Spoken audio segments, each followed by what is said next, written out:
investment higher, productivity higher, and wages higher for American workers. Nearly 26 million small businesses now have an increased confidence thanks to a permanent, pro-growth 20% tax deduction. Estimates find that permanence will create 1.2 million jobs annually and boost small business GDP by $750 billion over the next decade. The permanent restoration of full expensing for U.S. research and development will support domestic innovation and growth by large and small businesses alike. To maximize that growth, taxpayers need additional clarity from Treasury and the IRS so that they can plan and invest with certainty. Issuing final guidance for these tax provisions will provide that certainty and further encourage domestic investment. Implementing the new provisions from the Working Families Tax Cuts was no small task, but the 2026 filing season proceeded smoothly for tens of millions of Americans. I look forward to hearing from you about plans for successful filing seasons next year, as well as the more work that needs to be done to implement the law and technological investments, get technological investments made to more modernize the IRS. Regarding IRS modernization, Ranking Member Wyden and I released the Taxpayer Assistance and Service Act earlier this year. This bipartisan bill, with more than 60 provisions and supported across the tax community, is focused on modernizing the IRS, improving the taxpayer experience, and strengthening taxpayer rights. Many Finance Committee member priorities are included in the bill, along with a series of long-requested provisions from the tax practitioners as well as the National Taxpayer Advocate. I look forward to advancing this legislation in the very near future and welcome any comments from you on it. Beyond tax administration, I'm hopeful for similar support as we move forward with other priorities with a bipartisan foundation in this committee, such as establishing clear and durable tax rules for digital assets. Mr. Secretary, we're very glad to have you with us today and look forward to your remarks. And with that, I turn to the ranking member for his opening statement. Thank you very much, Mr. Chairman. There is lots to work on. Now, colleagues, it was just a matter of time before the Trump administration set the new high-water mark for public corruption. That moment arrived a little more than 2 weeks ago with the settlement of Trump's ridiculous IRS lawsuit. This hearing is the first opportunity for Congress to examine it. So let's start by zooming out to get a full appreciation of how dirty this whole situation has been. Donald Trump sued his own administration for $10 billion over a tax return leak that happened on his watch.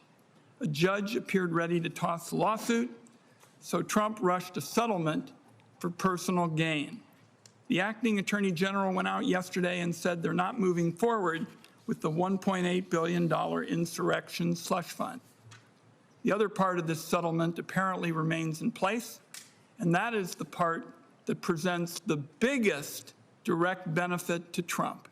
Todd Blanche let Trump off the hook for potentially $100 million in back taxes by canceling what's reported to be a long-running dispute with the IRS.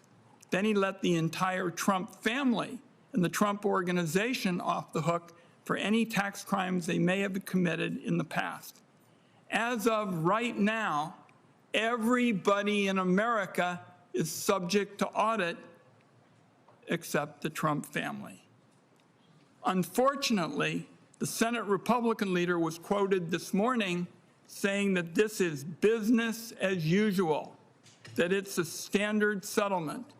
The reality is that's totally wrong. 2 former IRS commissioners have now confirmed that this is completely without precedent. It's the ultimate case of an ultra-wealthy individual living under one set of rules while everybody else lives under another, a crooked double standard that benefits Trump and family. I take it as an admission of his own guilt when it comes to tax cheating. Trump and his family have been stuffing every dollar they can grab into their own pockets.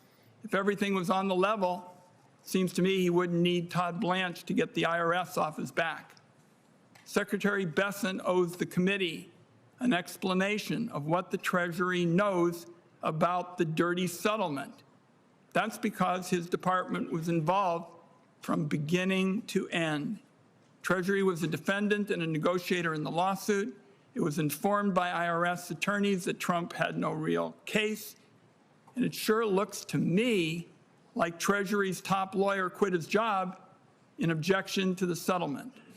This is an abuse of the IRS that goes way beyond anything that I have any familiarity with. My view is this committee needs to investigate this on a bipartisan basis. Blanche allegedly dropped the insurrection fund, doesn't change that. So what's particularly shocking about a corrupt deal like this is it comes when so many American families are fearful about the economy. I was home last week having 4 town hall meetings in parts of my state that are bright red. And what they talked to me about was the pain of inflation going up, wage growth going down, the job market flattening. The Trump administration doesn't seem to care. Last week, Secretary Bessent was asked during an interview about price increases caused by the Iran war. He said, I quote, "It was less than $200 in extra gasoline costs. All the Democrats want to talk about is beef and gasoline." Now, to me, you might think that a political leader couldn't get any more dismissive of people's economic concerns. But then Donald Trump topped it himself. When asked if Americans' financial situations made him think about ending the war that he started, he said, and I quote, "Not even a little bit." He continued, "I don't think about Americans' financial situation. I don't think about anybody." Mr. Chairman and colleagues, I've never heard a President of the United States talk in such a dismissive way about the hurt of the American people. And then he rambled through his ever-changing goals in the quagmire of a war. No sympathy for struggling families at all from the president. Americans are increasingly spending down their savings and going into debt to get by. The people running the country are ratcheting up the cost of living with wars, tariffs, and cuts to health care and basic services. It's cold comfort to somebody who had to max out their tax credit card to feed their kids that Trump might get his face on a $250 bill. But that's the kind of priority that apparently the Treasury Department is focusing on these days. Even outside of economic matters, the Treasury Secretary is simply out of step with the American people. There's no better example than the fact that there's been a cover-up of the massive file of Epstein's financial records for a year and a half. This is part of the effort I've made. It's the only one to follow the money in the Epstein situation, and yet there's been a denial of access to committee investigators and lying in public about their significance. That subject alone deserves its own hearing. Senate investigators are trying to figure out who paid Epstein for girls, and unfortunately, Secretary Bessent is involved in preventing that from happening.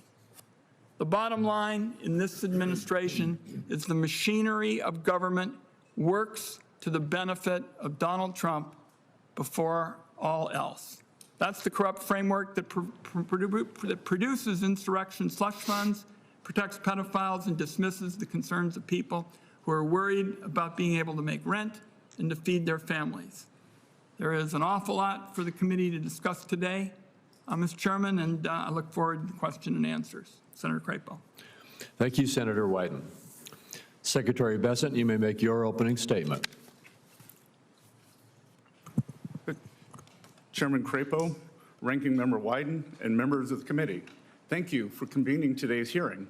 I'm grateful for this opportunity to discuss President Trump's 2027 budget, which builds on this administration's progress in unleashing a new era of economic expansion. Could you pull the microphone a little bit closer? Sure.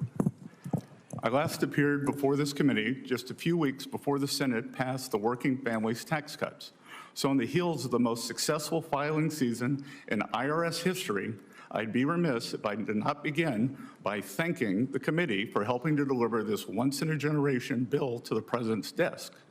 This day, under President Trump, we celebrated how much more money hardworking Americans kept, not how much the government took.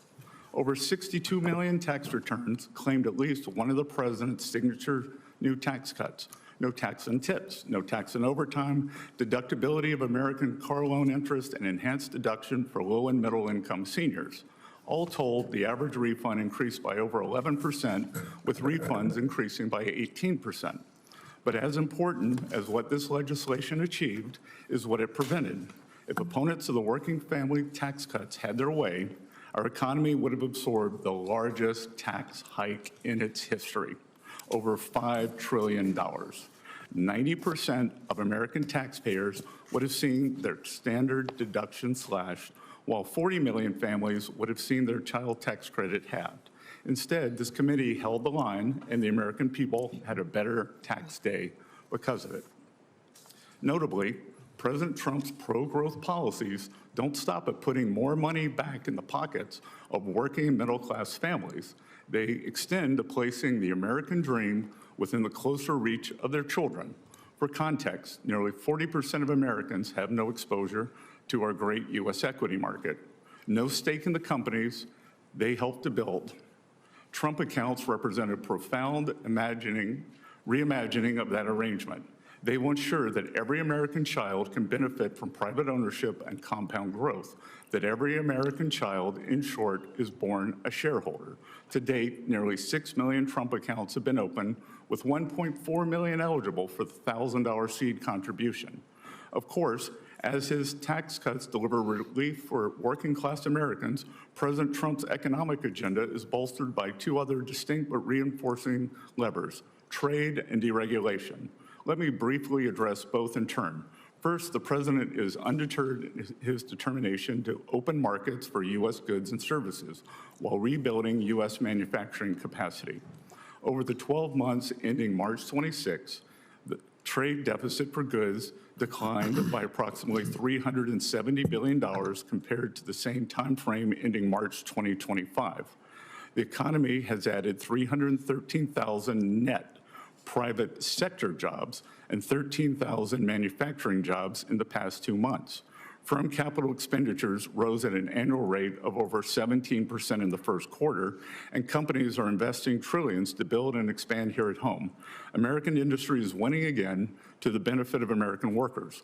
A whole-of-government approach, meanwhile, is coupling our manufacturing revival with a great regulatory reset.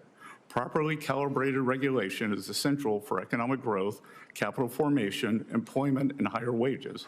So at the outset of this administration, President Trump set the ambitious benchmark of slashing 10 existing regulations before issuing a single new one. In 2025, we shattered the goal with a ratio of 129 to 1. As a result, the regulatory actions generated more savings last year than in those of the prior Trump administration combined. Separately, any one of our initiatives on trade, tax cuts, and deregulation would be substantial. Taken together, they are transformative. Before President Trump took office, our trading partners exploited America's markets, our regulatory states smothered businesses, and our tax code was poised to punish workers and job creators. Today, his policies are driving lower taxes, bigger paychecks, and broader prosperity. So I thank you on this committee for its partnership in this critical work, and I look forward to building upon our stride through the President's budget for the year ahead. Thank you. And I had hoped to keep this in terms of the economy. Senator Wyden has mendaciously slandered the Treasury building in an attempt to cover up his son having an investment meeting with Jeffrey Epstein to ask for funding. Thank you. Mr. Chairman, Yes. let's be clear here. Nobody is interested in the ramblings of a capo in the most corrupt regime in American history. We want to get some facts about this deal. That's what we're here for. Thank you. Well, thank you, and I will ask my questions first today. And we would like to hear what Adam Wyden and Jeffrey Epstein talked about. Your son's largest investment position was Rick's Cabaret. So did your son and Jeffrey Epstein talk about pole dancing as he begged him for money using your limited credibility? Should I just proceed? I'm going to proceed with my questions, and Mr. Secretary, I'm going to start with regard to the issues that Senator Wyden raised. There have been a lot of accusations about the settlement agreement between the President and the IRS over the leak of his tax returns. On Monday, the Department of Justice announced that it would abide by the district court's ruling in joining the creation or operation of the Anti-Weaponization Fund that was established under the settlement agreement. Yesterday, Acting Attorney General Todd Blanche announced at a hearing that we are not moving forward with the fund, period. With respect to other parts of the settlement agreement, I'd like to give you the opportunity to set the record straight. Understanding that there is ongoing litigation, what can you share with us about Treasury and the IRS's role in the settlement agreement? Specifically, since IRS CEO Frank Bisignano signed the settlement agreement, what can you share with us about Mr. Bisignano's role in reaching that agreement? Thank you for the question, Mr. Chairman. As we've done throughout this matter, the Department of Treasury is following the direction of the Department of Justice. And as you noted, Acting Attorney General Todd Blanche testified yesterday that the government will not be moving forward with the fund. We intend to comply with that direction. I do not have any additional details into what that means at this time, but I will note that even with the Acting Attorney General Blanche's statements yesterday, this matter is still subject to ongoing litigation, so I'm unable to comment further on it. As with all department litigation, the Department of Treasury and the IRS were represented by the Justice Department, so any additional questions about the settlement or the fund should be addressed to the Justice Department and Acting Attorney General Todd Blanche. Thank you, Senator. All right, thank you. With regard to the working families tax cuts, affordability remains top of mind for families across this country. Last summer, Republicans acted to prevent what would have been the largest tax increase in American history and delivered meaningful pro-growth tax relief through the working families tax cuts, providing much-needed support to American workers and families. Can you talk about Treasury's work so far to implement this groundbreaking tax relief, and what parts of the law do you view as the most helpful in addressing affordability issues? Thank you, Senator. Since the working families tax cut was passed in record time on July 4th, I would describe the benefits as a barbell. On one side, we have seen for American business the immediate expensing of capital goods and factories, which have led to more jobs and construction jobs. On the other side, we have seen the president's signature policies: no tax on tips, no tax on overtime, reduced taxes on Social Security, and deductibility of American-made cars on the loans for those. 99% of the filers claiming any of those four deductions had incomes under $200,000, 90% had incomes under $100,000. We saw record tax refunds, and we are not able to measure the delta in the refunds because we can only calibrate someone who had gotten a refund the year before, so that we cannot calibrate if someone had paid in. And as I have traveled across the country, many people have said, paid a substantial amount last year, I've gotten a very large refund this year, and I think very importantly too, the certainty that our small businesses have gotten. Thank you. The Senate Finance Committee is engaged in productive bipartisan discussions on the taxation of digital assets. As the digital asset industry continues to grow and evolve, there's an increasing need for durable, common sense rules of the road that provide certainty for taxpayers, support innovation, and help ensure that the United States remains competitive in the global digital markets.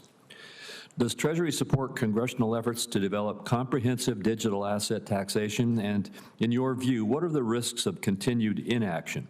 both in terms of taxpayer compliance and America's ability to remain competitive in the rapidly growing digital asset economy. Senator, since President Trump issued his executive order, Treasury has been working tirelessly to implement the action on digital assets. We saw Congress pass stablecoin legislation, Clarity Act, which I would encourage everyone to get behind. Is very necessary to bring U.S. best practices onshore. And we work tirelessly in terms of custodying these assets and keeping them, making the U.S. the innovation capital of the world. Thank you very much. My time has expired, and I encourage all my colleagues to note when their time expires. We want to keep moving expeditiously. Senator Wyden. Thank you very much, Mr. Chairman. Secretary, yesterday, Acting Attorney General Todd Blanche indicated that the administration is not moving forward with the slush fund, but there's been no indication of what this means for the Trump alleged IRS audit immunity.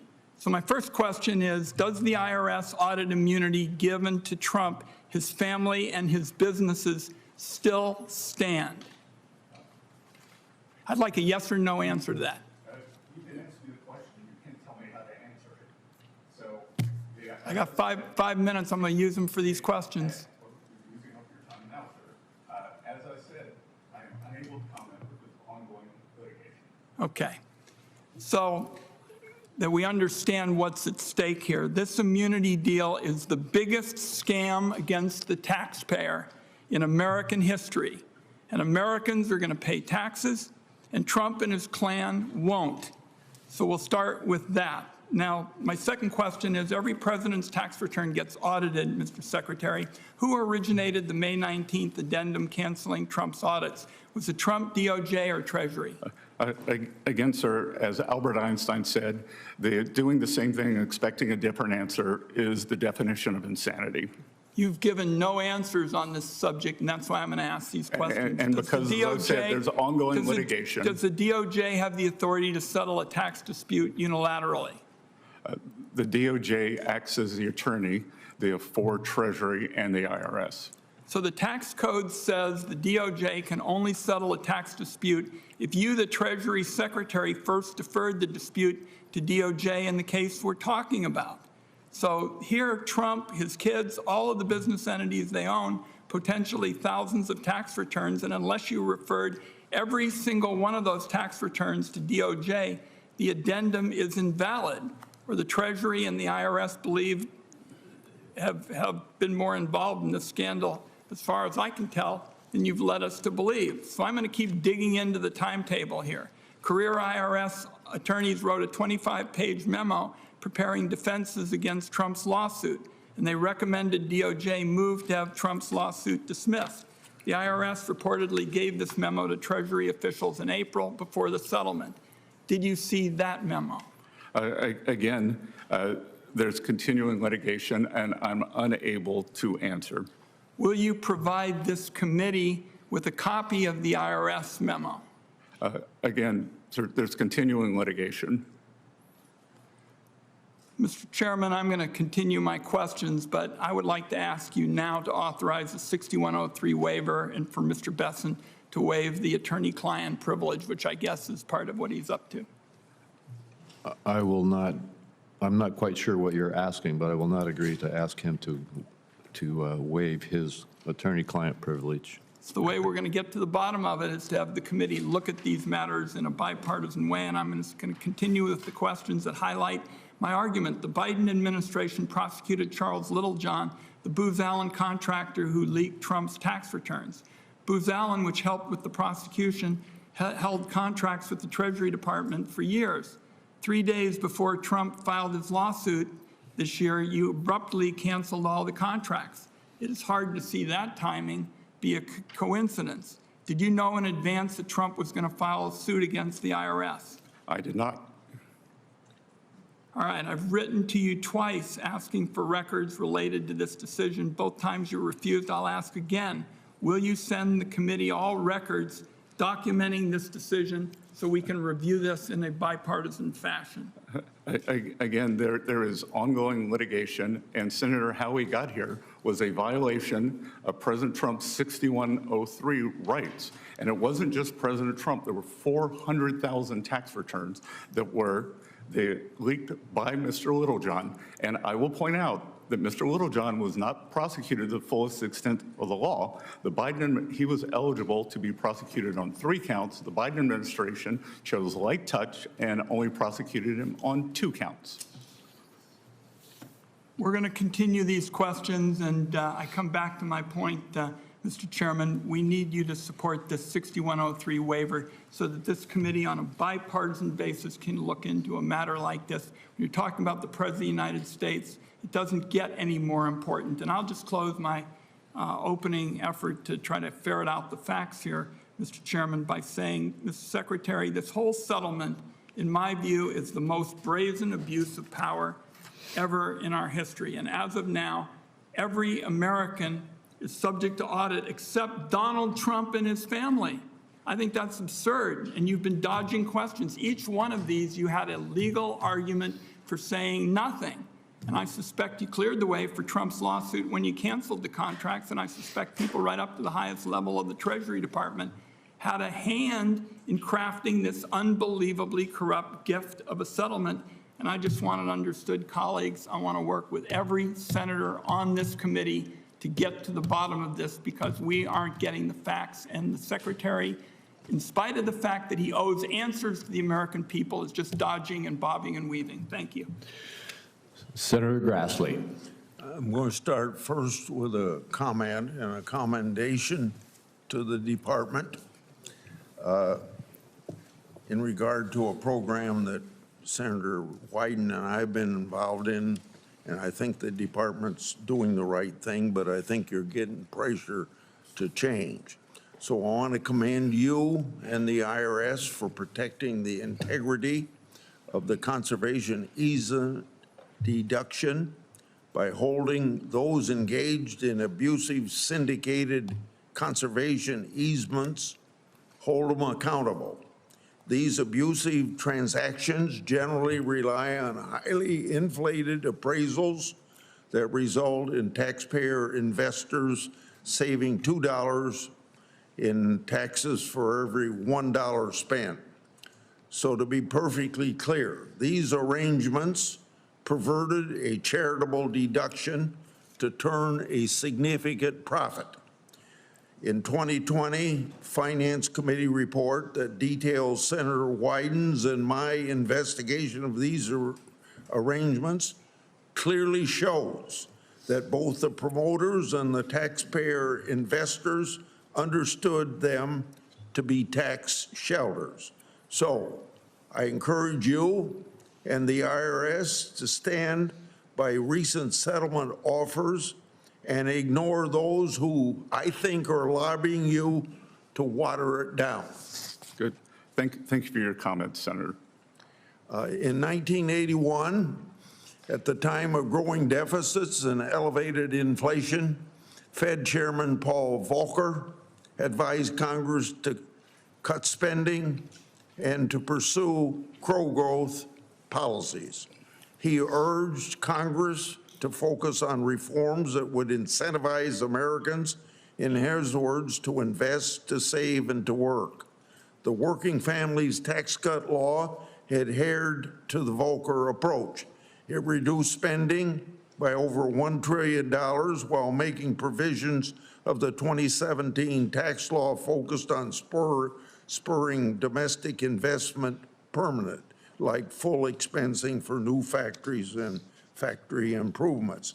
How important has the working family tax law been in terms of promoting economic growth, job creation, and wage growth? Senator, it has been essential to the success that we have seen. For the past 4 quarters, the U.S. economy has grown at 2.6%. And that is despite the Democratic government shutdown in the fall, and that is despite the Iranian conflict, which will make our country safer. And what we are doing on the household side, as I said, Almost 50% of the tax returns we received had one of the president's 4 signature policies. On the other side, the pro-growth, the tax policy for our corporations, immediate expensing of capital equipment, of structures, including farm structures, and the 100% expensing for R&D, and certainty, Senator. It is the certainty that allows both big and small businesses to be able to plan for the future, for hiring, for capital expenditures, and it is this capital stock and investment that generates high after-tax returns and increases productivity, and if productivity increases, or what increases real standards of living, sir. This will have to be my last question. You've been a proponent of targeting annual deficits of 3% of GDP, which roughly aligns with the post-World War II average. During the last 2 years, the Biden administration, we saw a deficit of 6.2% and 6.3%.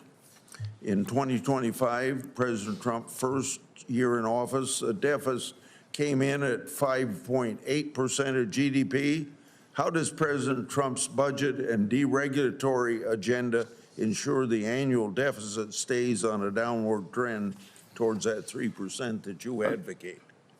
Senator, as I said all the way back as far as my confirmation hearing, we do not have a collections problem. We have a spending problem, and we have a growth problem. So if we can constrain spending and grow our economy, then we have the ability to pay down debt and get back to the 3% target, which I believe that we can achieve something with a 3 in front of it by the end of President Trump's term. Thank you. Senator Warner. Thank you, Mr. Chairman. Secretary Bessent, good to see you again. Good morning, Senator. Yesterday, the administration took an action that, again, I thought I could no longer be surprised, but I was surprised. The president put in Bill Pulte as the Director of National Intelligence. Now, I know it's not your area, but the whole law that was set up establishing the Director of National Intelligence was to make sure that this position was filled by someone with a great deal of national security experience. Now, Mr. Pulte currently is within your domain. Do you know, does Mr. Pulte even have a security clearance? Senator, I do not. Okay. In being head of the FHFA, isn't that a full-time job? It's a very important position. Yeah.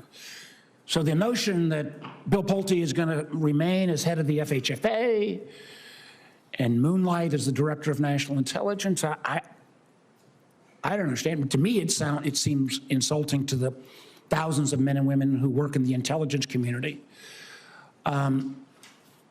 Again, Mr. Pulte reports to you.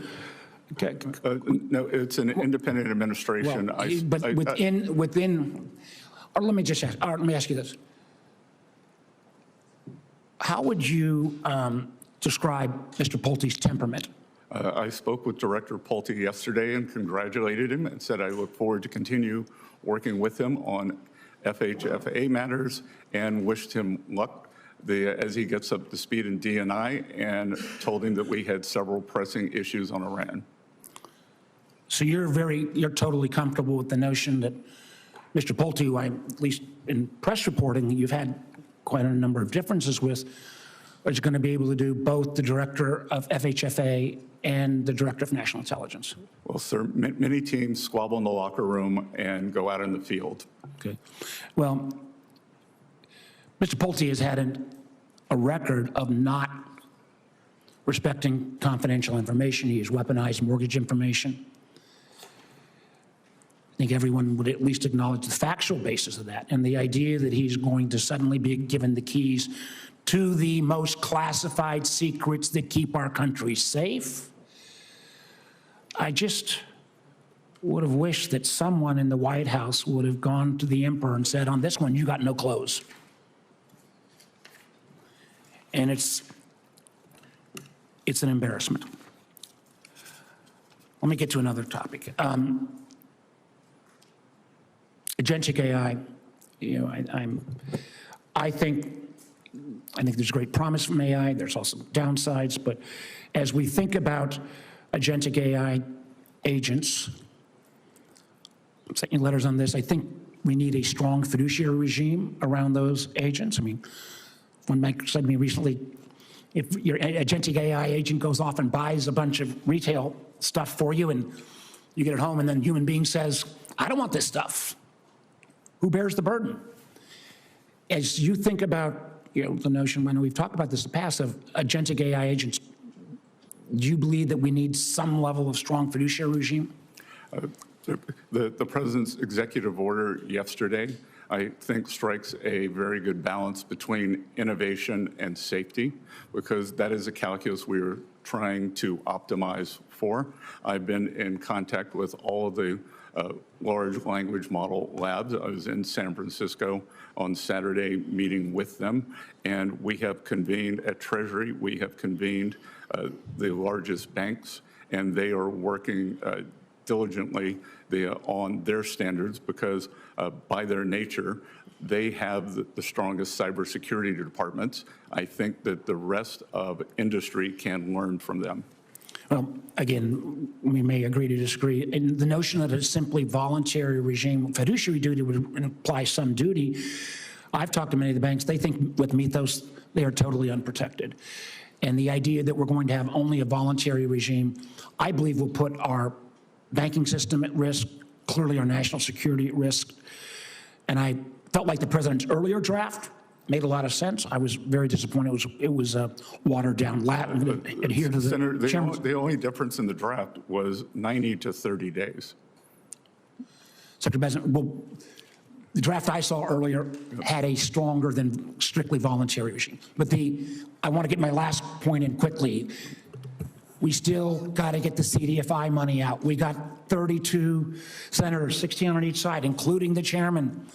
You know, the money is sitting there. It needs to get out.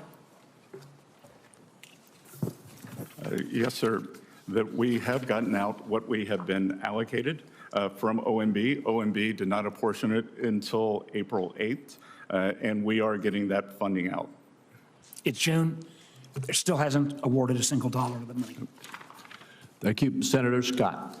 Thank you, Mr. Chairman. Secretary, thank you for taking some time to be here with us today. Good to see you again. Good to Hope see you're you, well. Senator.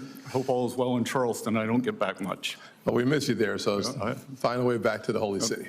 We need to see you more often. Let me just first say to you, and particularly to your staff as well, on the issue of home ownership. As you know, we worked in the banking committee for a long time on the 21st Century Road to Housing. Your team has been fantastic to work with. And frankly, this is an issue that is not a Republican issue or a Democrat issue. Every member of the Democrat side of the aisle, as well as Republicans, work together hand in glove to make sure that we keep America's priorities first. And that makes 2026 the year of affordability. Your team has been fantastic to work with on the issue of housing, so I want to say thank you on that one. Number two, I will have a question for the record around an issue of 45Y clean electricity production tax credit is an issue that I would love to get a response from you, not now, but later on. But I do want to ask you a question, Mr. Secretary. As you know, economic security is national security. And the Treasury Department plays a critical role in the United States national security apparatus. With the emergence of digital assets, I was curious if you could touch on the Treasury's role in fulfilling President Trump's executive order that set up the Bitcoin Strategic Reserve and digital asset stockpile. Could you give me an update on where things stand with the implementation of the executive order? Yes, sir. And I couldn't agree more with you that economic security is national security. I gave a speech at the Reagan Library outlining my thoughts on that and how for 25 years the U.S. has been asleep, and under President Trump's leadership, we are moving forward very quickly on that. And part of that is our digital assets initiative. The Strategic Bitcoin Reserve is something this is new technology. This is new ground. We are proceeding with all deliberate speed, and we are making sure that as we are doing this, in this complicated process, that we use best practices and things will be durable for the future. And I look forward to working with you and your team on that. Absolutely. And I look forward to the Clarity Act being passed this summer. Great. Thank you. Another question on IRA accounts. President Trump signed another executive order, 14403, to increase Americans' access to IRAs for those workers who lack employer-sponsored retirement plans. Also, the order directs you to prepare legislative recommendations for building upon the TrumpIRA.gov. Do you have a timeline, something in mind that would be helpful for us to appreciate as it relates to perhaps a Trump Accounts 2.0? So, sir, we have the launch of Trump accounts on July 4th. Okay. And we are consumed with that. So they will begin July 4th is Saturday. They will begin trading and go live on July 6th. And then we will be laser focused on the IRA accounts directly after that. Excellent. I do think it's important for us to take some time on the Finance Committee to recognize one of the more important issues facing the American people as it relates to those half-hour workers do not have access to, maybe not quite half-hour workers, but a significant portion of our workers do not have access to an IRA. And frankly, having this focus from the administration, I think is powerful and important and recognizes the importance of making sure that everybody has a chance to accumulate equity in this country, which typically comes through either home ownership, business ownership, or an equity position in the stock market. This approach provides access to that opportunity. And speaking of opportunity, as you know, it would probably be just inappropriate and shocking if I did not mention opportunity zones, because I do every single time I see you, because I do think it's one of those consequential pieces of legislation that has a generational impact in a positive way for the poorest communities in this country. Governors across the country are right now currently working on figuring out where they want the designations within their states on this 10-year new window. I'd love to have an update from you as it relates to streamlining the Opportunity Zone nomination process, as well as if there are any best practices that governors should take into consideration that you have become aware of. It'd be great to hear. Yes, Senator, and as a reminder, every Democrat voted against Opportunity Zones. Thank you. So what was especially great about this bill is it expanded, created stronger rural opportunity zones. So that is part of our guidance to the states. Treasury is engaging with state officials ahead of the next nomination round, and we're working to provide transition guidance so that investors will have the clarity they need to keep putting capital to work in the communities that need them the most. Well, Mr. Chairman, I know I have 2 seconds left, so I'll use those 2 seconds pretty quickly here. Here's a bipartisan piece of legislation not supported by my friends on the other side, but every mayor that I've run into around the country, blue or red, love opportunity zones.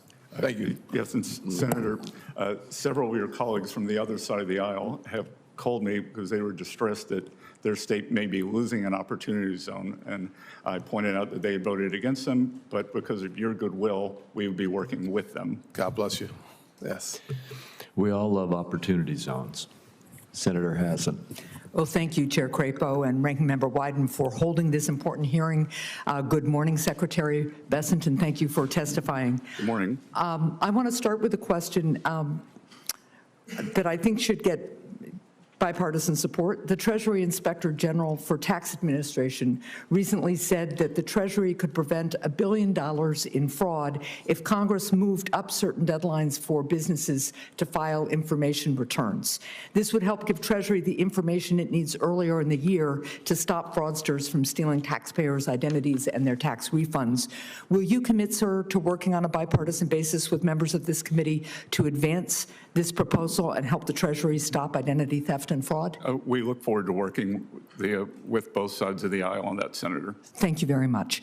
And just an observation, Mr. Chair, there's been discussion of a so-called settlement of a lawsuit between the president and the IRS. I just want to note that the so-called settlement is being challenged because of collusion, it appears, by the president and the IRS, to the point where I'm not sure a settlement agreement actually exists because a court is considering whether this is a legitimate lawsuit to begin with. But what the acting attorney general did say yesterday was that despite the slush fund being off the table, at least for now, that the grant of immunity for tax liability to the president and his family still was going to be on the books. So this is a sweetheart deal for the president. It apparently is still going forward unless a court puts a stop to it. And I think it's going to be important for the secretary to level with the American people about how much this sweetheart deal will cost them. Some news reports suggest it's at least $100 million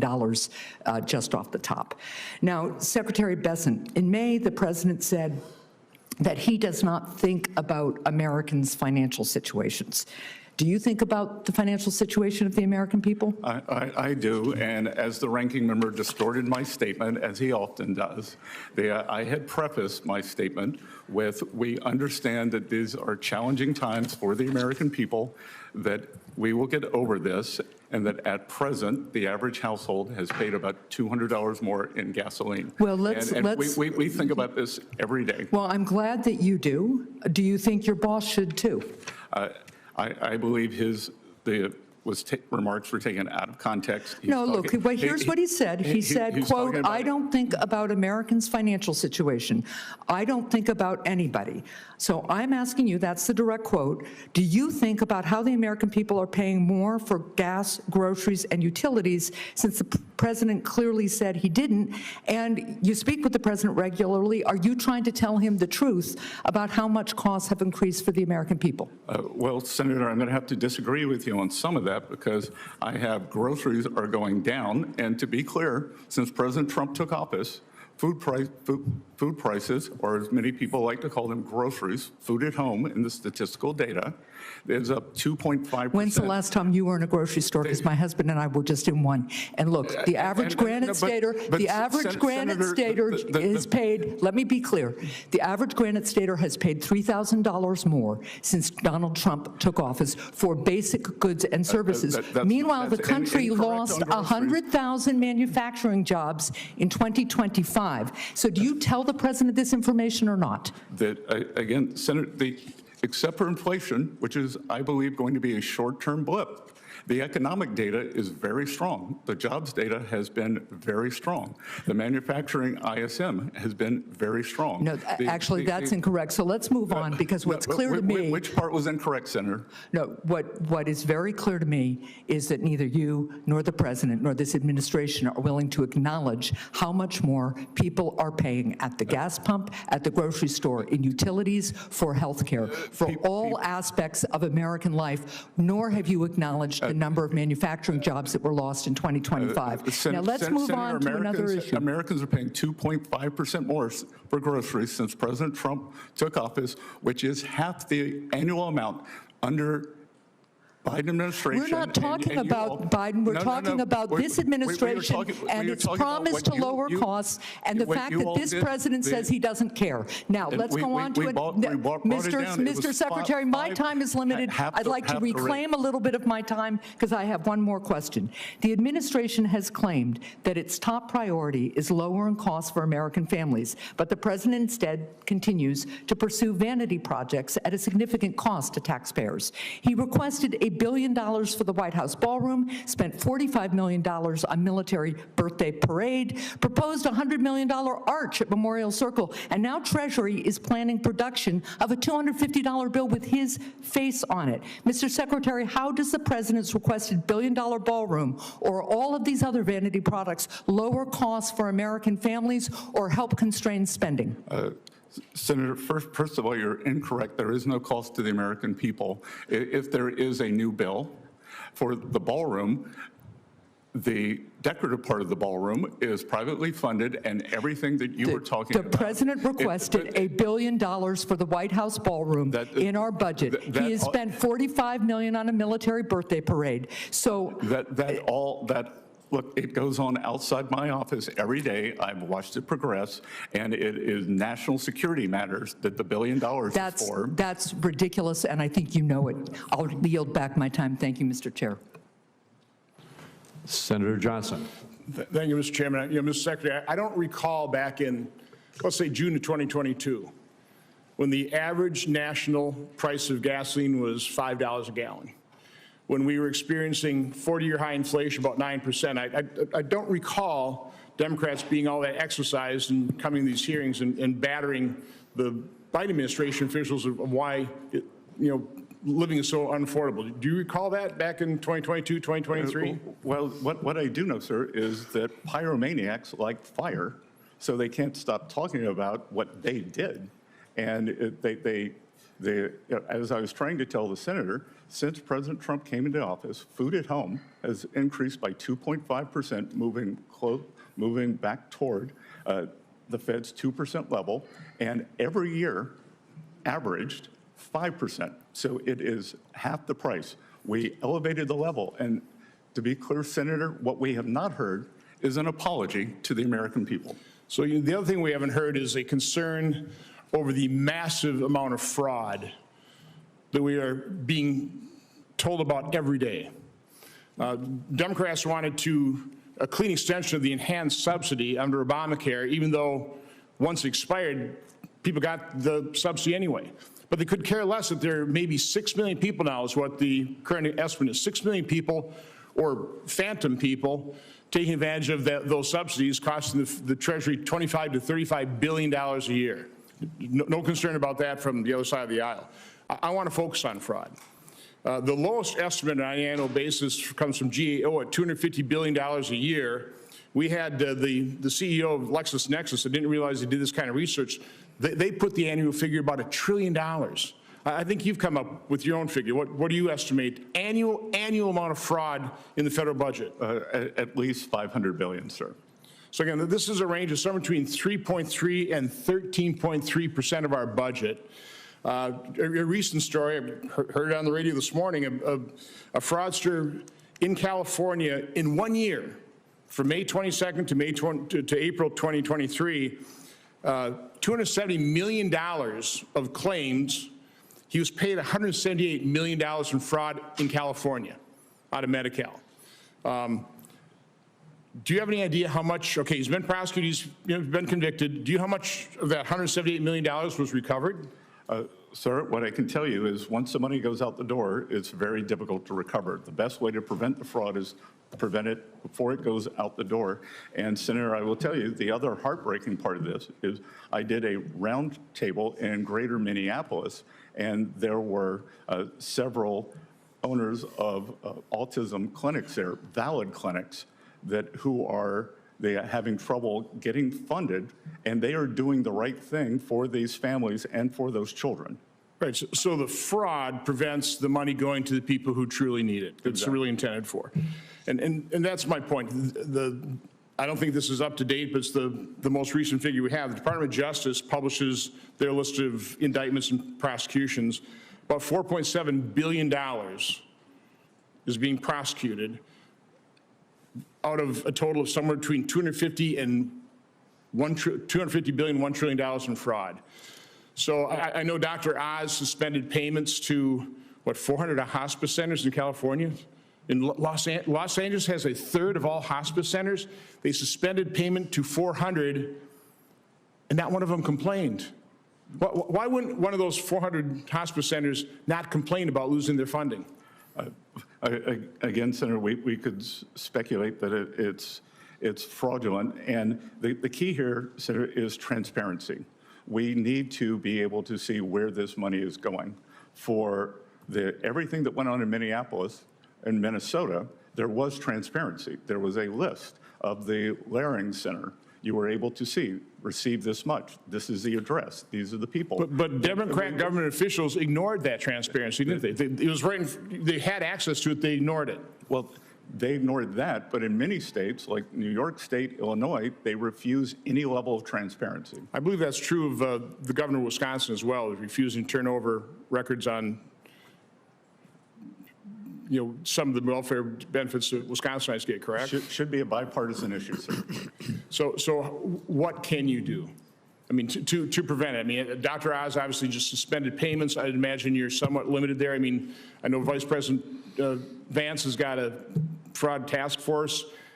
we've got to get our arms around this, and we're not going to get any help from the other side of the aisle, so it's going to have to be done through executive action. What can you actually do? We are supporting Vice President Vance in this task force. There has been a new Assistant Attorney General appointed to do this, and this is an all-of-government effort by the Trump administration. Well, we wish you luck. It's crucial. Thank you, Mr. Chairman. Thank you. Senator Whitehouse. Thanks very much. Secretary, welcome. Have you identified any precedent in Treasury or IRS history for the agreement not to audit, investigate, or pursue any tax claims against the Trump family or businesses? I can't identify any precedent where 400,000 tax returns, including the people you just mentioned and all of their employees, were leaked in a violation of one of the most sacred duties of the IRS. So let me is cut to that privacy, Senator. then. The leak was by a contractor. Can you tell me what contribution is being sought by Treasury or by the IRS for the harm done by the contractor? To a certain extent, your organization and the IRS are the victim of the contractor's malfeasance or negligence. What is being pursued by way of contribution by that contractor? Well, the ranking member chastised me for cutting the contractor's contracts off, and we have removed their contracts, their ability to do business with Treasury and the IRS. But there is no contribution into this particular case. Again, Senator, you weren't here earlier, but I'm unable to discuss most of this because of ongoing litigation. Yeah, I know everybody likes to say that, but the constitutional... We like to follow the law, Senator. And the law is that the Congress has constitutional oversight functions that do not disappear simply because there is litigation, however convenient it may be, by way of providing answers. So we have no precedent for it. No contribution is being sought from the contractor at fault. Was there any consideration to the government in return for the benefits of no audit, no investigation, no challenge or pursuit of refunds or other penalties? Again, Senator, I'm unable to comment because of litigation. Treasury is represented by the Department of Justice in all matters. They act as our attorneys, so I would suggest that you direct your questions to Acting Attorney General Blanche. Yeah, well, I've had a lot of times people who are before us invite me to ask my questions of somebody who's not before us, but you're the one who is before us, and I think you ought to know if there was any consideration offered or paid in return for that settlement. It's a very simple fact question. Was there or was there not consideration? Again, there's ongoing litigation, and I suggest that you speak with the Treasury attorneys. If this kind of behavior is okay with the chairman, I'll just pursue other questions. But, you know, what goes around comes around in terms of dodging questions. I believe it's very clear that witnesses of any kind cannot discuss ongoing litigation. They can certainly discuss a fact that they are aware of. The fact that there is some litigation out there doesn't mean that a witness can't say, yeah, there was no consideration, or yes, there was consideration. Was there a defense analysis memo? It's referenced in the judge's decision in Florida. Was there a defense analysis memo prepared by the IRS? And more specifically, did you see it? Again, I'm not going to be able to comment on these matters. Mr. Chairman, this just makes no sense at all. I've been a lawyer all my life. I have some idea of what is protected when you have a ongoing bit of litigation. Whether this individual has seen an official memo from within his own department is a very simple question to answer. And I think it's completely inappropriate to have this game of dodgem be pursued without any consequences. Well, last of all, here's another question. Was there any analysis of what harm befell President Trump from having his taxes released when every president since Nixon released their taxes and he had promised to? Did anybody analyze whether there was actually any harm at all to him in those circumstances? So there was a crime. President's rights under 6103 of the IRS code was violated, and equally as important, 400,000 taxpayers had that right violated, including every employee of the Trump administration, the housekeepers at Doral, the greenskeepers, the cashiers. And you're welcome to pursue all of seem to that, care. but it doesn't answer the question of whether the president actually suffered harm. And you're not answering that question either. Senator Cortez Masto. Welcome, Secretary Bessent. Let me ask you this on a separate subject. Federal law prohibits the image of a living person from appearing on a U.S. currency, and that includes the President of the United States. Isn't that correct? That is correct, Senator. Thank you. There's reporting that your U.S. Treasurer, Brandon Beach, and his senior advisor, Mike Brown, have been repeatedly urging staff at the agency's Bureau of Engraving and Printing to prepare prototypes of the note, a $250 bill with President Donald Trump's face on it. And in fact, in August and September, Beach provided Bureau staff with mock-up designs for the note, including one that shows President Donald Trump's face in the center of the $250 bill between the signatures of the president and your signature. It is also reported that the artist who said he designed the mock-up told the Post that he had spoken with Trump about it. Is it true that your staff is pursuing a mock-up of this bill with President Trump's face on it? That was in coordination with pending legislation in the Congress to change the requirement that a person must be deceased to be on the currency. So you're acting before legislation has even passed to authorize it, is that correct? Just as we did with the Working Families Tax Cut, we were prepared in advance. At Treasury, we do things in advance. My predecessors seem to scramble to do things at the last minute. So if the law does not pass, do you intend to still move forward without the authorization from Congress? Of course not. We will follow the law. Thank you.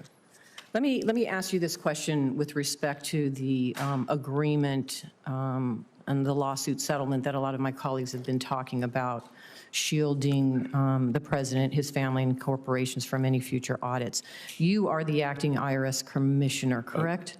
That is incorrect. What is your position right now with the IRS? My term expired. So you have no position with the IRS whatsoever? The IRS is a bureau that reports to Treasury. When there is no commissioner, those duties float up to me.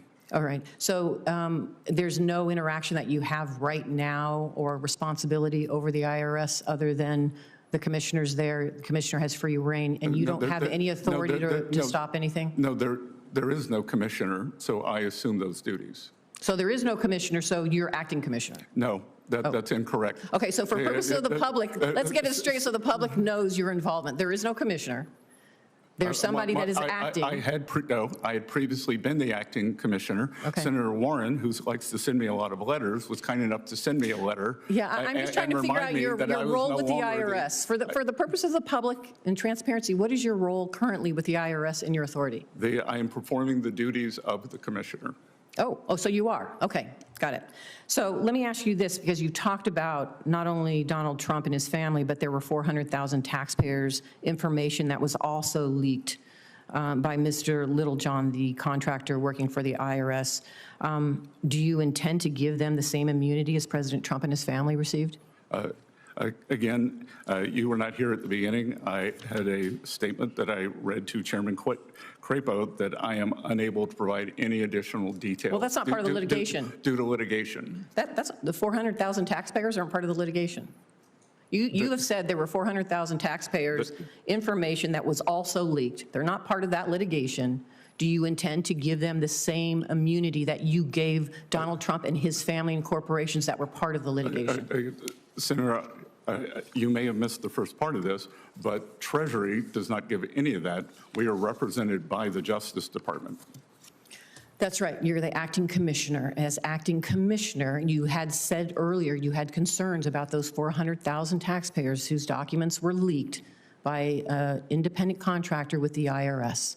If you have concerns about those 400,000, do you intend as acting or your whatever role it is you have as the IRS commissioner, do you intend to give them the same type of treatment? We will follow the instructions and the settlement by. That was not part of the settlement. That was not part of the settlement. So clearly, let me just say, that was not part of the settlement. It's been very clear you're dodging this and you're trying to use it as an excuse. That's just outrageous on behalf of the American public. So let me just move on. And that I will follow the law as an excuse, Senator? When you were going through your confirmation process, you stated that your goal was to get the federal budget deficit to 3% of GDP by the end of President Trump's term. However, in the administration's budget proposal for this year projects a deficit of over 5% of GDP by 2029. Do you no longer intend to achieve that 3% goal? I do. I said something with a 3 in front of it. And we, in fact, had a fiscal contraction last year. So we are already in the 5 range. You said something with a 3 in front of it. All right. I appreciate you being here. Senator Young. Secretary Bessent, great to have you here today. You and I have discussed shipbuilding in the past and the importance of shipbuilding. I've seen you recently offer your thoughts about the importance of this issue and the importance of rebuilding our shipbuilding enterprise here in the United States. The president has also spoken quite forcefully about the threats associated with having a shipbuilding enterprise that is weak and unable to produce enough ships for the needs of our nation. In fact, his executive order on restoring America's maritime dominance and a subsequent maritime action plan, he highlighted with some specificity the challenges and the opportunities that we face. So I'm grateful for his leadership, grateful for yours. Because we know China has invested heavily in this industry. They, of course, have a centrally planned economy in so many respects, and they've overinvested in their capacity. I've been briefed that China can actually build over 1,000 ocean-going vessels in a year. The United States built one last year, one ocean-going commercial vessel. For those who are skeptical of industrial policy, and I think that's a healthy skepticism, there's a reason we don't have a centrally planned economy, but from time to time, you need to deviate from the catechism. Adam Smith himself, the father of free market economics, identified shipbuilding as the one industry that a maritime nation cannot be allowed to have offshore. So you and several other members of the cabinet, Mr. Secretary, have highlighted this need to restore our maritime industrial base, but we know we can't do it without giving the President of the United States additional authorities, resources and authorities he needs. And that is why Congress, in a bipartisan way, needs to pass the Ships for America Act and pass it now. Mr. Secretary, how are you thinking about these issues, and do I have your commitment to work with Congress to start building ships in America again? So, Senator, as you know, President Trump signed an executive order to restore U.S. maritime capacity.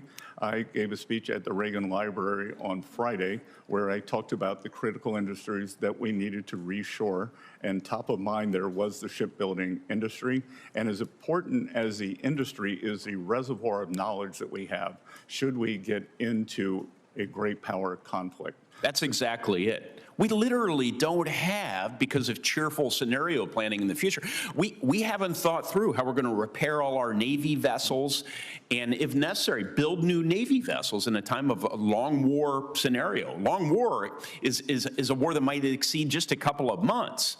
So it's an acute issue. I agree with you, Mr. Secretary. So, Senator, we look forward to working with you to connect industrial capacity, logistics, resilience, and we want to work with you and your team toward this end. That's highly encouraging. I'll take you up on that, sir. I'm going to pivot very quickly to China's advantage as it relates to critical minerals, not just as it relates to the supply, but they've come up with a way to manipulate our markets. They shape prices, they restrict exports, they absorb losses, they create all this uncertainty that keeps private capital from financing U.S. or allied critical minerals projects. And I've come up with a solution to help address this. We call it the Secure Minerals Act. And Mr. Secretary, it's designed to create a strategic resilience reserve. And this would be a government corporation, and it would employ tools like loans, acquisitions, non-recourse lending, advanced market commitments, contracts for differences, and partner country co-investment. So all these different financial tools. But the goal is, of course, not to compete with or replace private capital. It's to create enough price stability and demand certainty to build domestic and trusted partner capacity. We want people investing in processing and digging new mines and all the rest. So, Mr. Secretary, as the administration considers tariffs on processed critical minerals and derivative products, my question is, should those tariffs be paired with a financing mechanism like the Strategic Resilience Reserve to make the capacity we need commercially viable? So through Exim Bank, we are working on Project Vault to do much of what you were talking about. And it is critical to have critical minerals. And as you said, the predatory pricing that China has done for 25, 30 years, just like in shipbuilding, critical minerals is one of the key industries that we're focused on.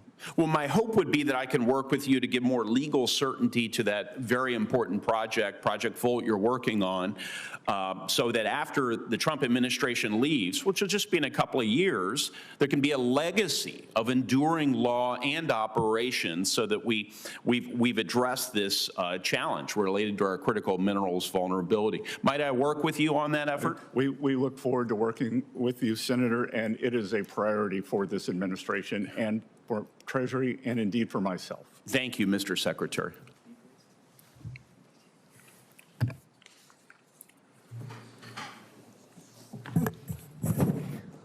Steve, are you ready? You want to go with him? Senator Daines. Mr. Chairman, thank you. Secretary Bessent, it's good to have you here this morning. Good to see you, Senator. Grateful for all you are doing. A steady hand of wisdom there in the West Wing as you are working and solving some of our difficult challenges we face as a nation. So thanks for your service and appreciate you being here today.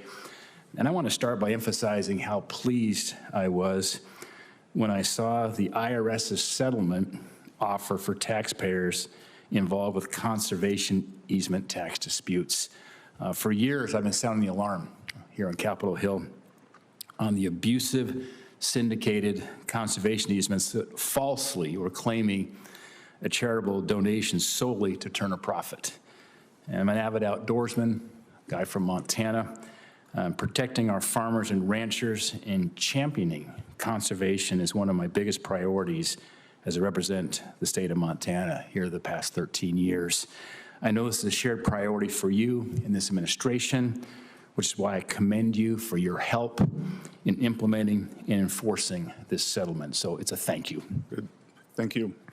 I also want to thank you for your hard work as we worked together over much of the last year on the Working Family Tax Cuts Act that was passed and signed into law. we're seeing some great results in Montana. In fact, Montana's received an average nearly $3,600 tax cut on their tax return this year, and about 105,000 Montana small businesses will benefit from permanent tax relief through that 20% pass-through deduction. And we know the pass-through side of the equation actually supports more jobs than the C-Corps side. So we did something here that's going to be helpful to create more jobs and, importantly, job growth and income growth here for so many American people. And Senator, I have very clear recollection of you in the cabinet room expressing to myself, White House staff, the president, the need for permanence. So I think that that will be one of your great lasting achievements once you retire. Well, Secretary Bessent, thank you. And I know we both knew that permanence was an important part of the equation to remove the uncertainty that is oftentimes found in the tax code with expiring tax provisions. And there's enough uncertainty on Capitol Hill, sadly, that happens because of whether it's overreach in regulations or uncertain tax policies. But to take that off the table, I think was one of the great achievements that we faced. But thank you for your kind words. And I do think that we're going to see the benefits of this bill for many years to come. On Capitol Hill, anytime we pass something that's 800 pages plus in length, usually the more you dig into something, the worse it gets, oftentimes with big pork barrel spending bills. In this case, the more you dig into that working family tax cut bill, the better it gets. Sir, the statistics are unbelievable. We saw at the IRS that 61 million filers, they filed for at least one of the signature policies, and we are seeing an industrial renaissance because of the immediate expensing for equipment, factories, and farm structures. Well, it's music to our ears. It's what we predicted would happen. You put that kind of incentive structure in place, and I also believe as we think about our China strategy, having that 100% expensing in the R&D investment to incentivize innovation will be another lasting legacies from what we accomplished together over the course of last year. I'd like just to ask you open-ended question around how passing that largest tax cut, or said another way, preventing the largest tax increase in American history, why by making it permanent is that making the American taxpayer better off?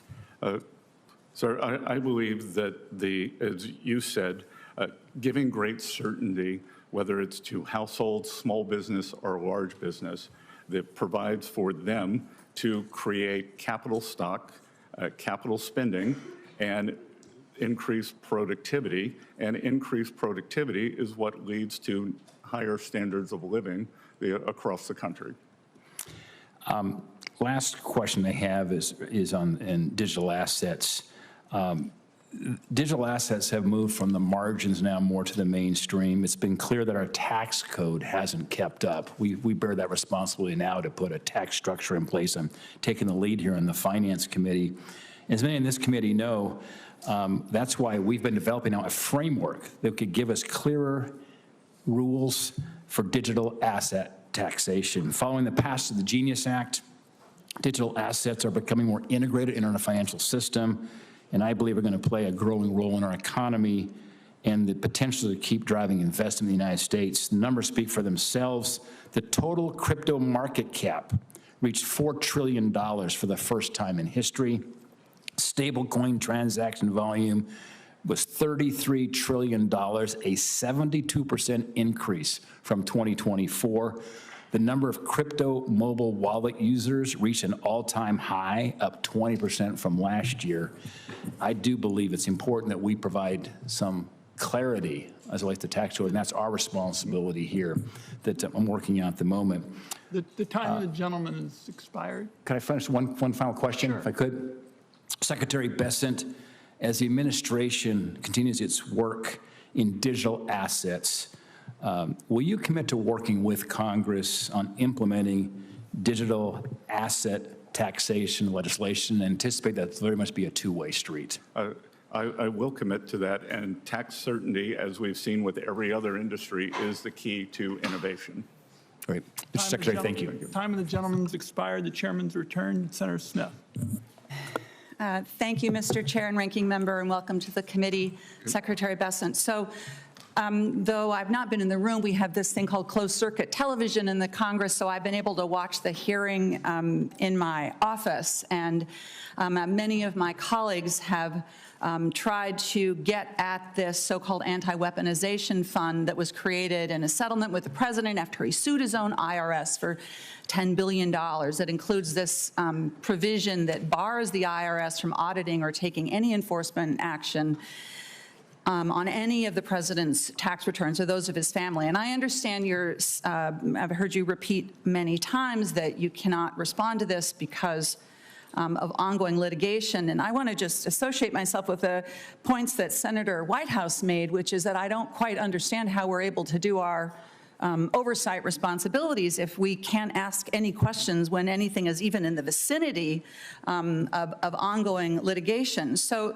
let me see if I can ask a question that I don't think has anything to do with the ongoing litigation. And my first question is this, Secretary Bessent, did Brian Morrissey, your former general counsel, ever raise concerns over the establishment of the anti-weaponization fund before he left his position, before he resigned? Again, that's attorney-client privilege, Senator. Pardon me? That would have been a privileged conversation. Well, let me ask this. Does Treasury agree with the Justice Department in thinking that the court decision blocking payments out of the slush fund was incorrectly decided? Again, we do not have agency in this. We defer the Department of Justice, act as our attorneys, and they represent us. So you should refer any of those questions to Acting Attorney General Blanche. And okay, I'm going to come back to that, but do you at least commit to following any and all court decisions regarding the establishment or the administration of this slush fund? Do you see those court decisions as legitimate that you would follow? We follow the law. You follow the law, so that would mean that you would follow a court decision. You wouldn't have your own opinion about what the law is. You would follow the decision of the court. Am I understanding you correctly? We will always follow the law. You'll follow the decision of the court. We will follow the law. That's not what I'm saying. You know, Mr. Secretary, you've said that Acting Attorney General Blanche is representing Treasury and the IRS here. Would you have any, I'm wondering, Mr. Chair, if maybe the committee should call Acting Attorney General Blanche to appear before our committee if Secretary Bessent is unwilling to answer any questions about the IRS, which, as Catherine, my colleague, Senator Cortez Masto, established, is Secretary Bessent is overseeing. I don't expect a response to that, Mr. Chair, but I ask a question just reasonably. How are we going to find answers to these questions if we can't get them from the Secretary? Well, as the Secretary has said many times, exactly the attorney-client privilege and the relationship they have with Justice Department requires him not to answer So, Senator, you I'm asked aware. if I would follow the law on a court ruling. I am following the law here, and Yeah, what I noted, Secretary Bessent, is you didn't say that you would follow the court and their interpretation of the law. You said you would follow the law, which is different, as we know, with this administration. But I have just a few minutes, a minute and a half left. I want to get actually to the farm economy.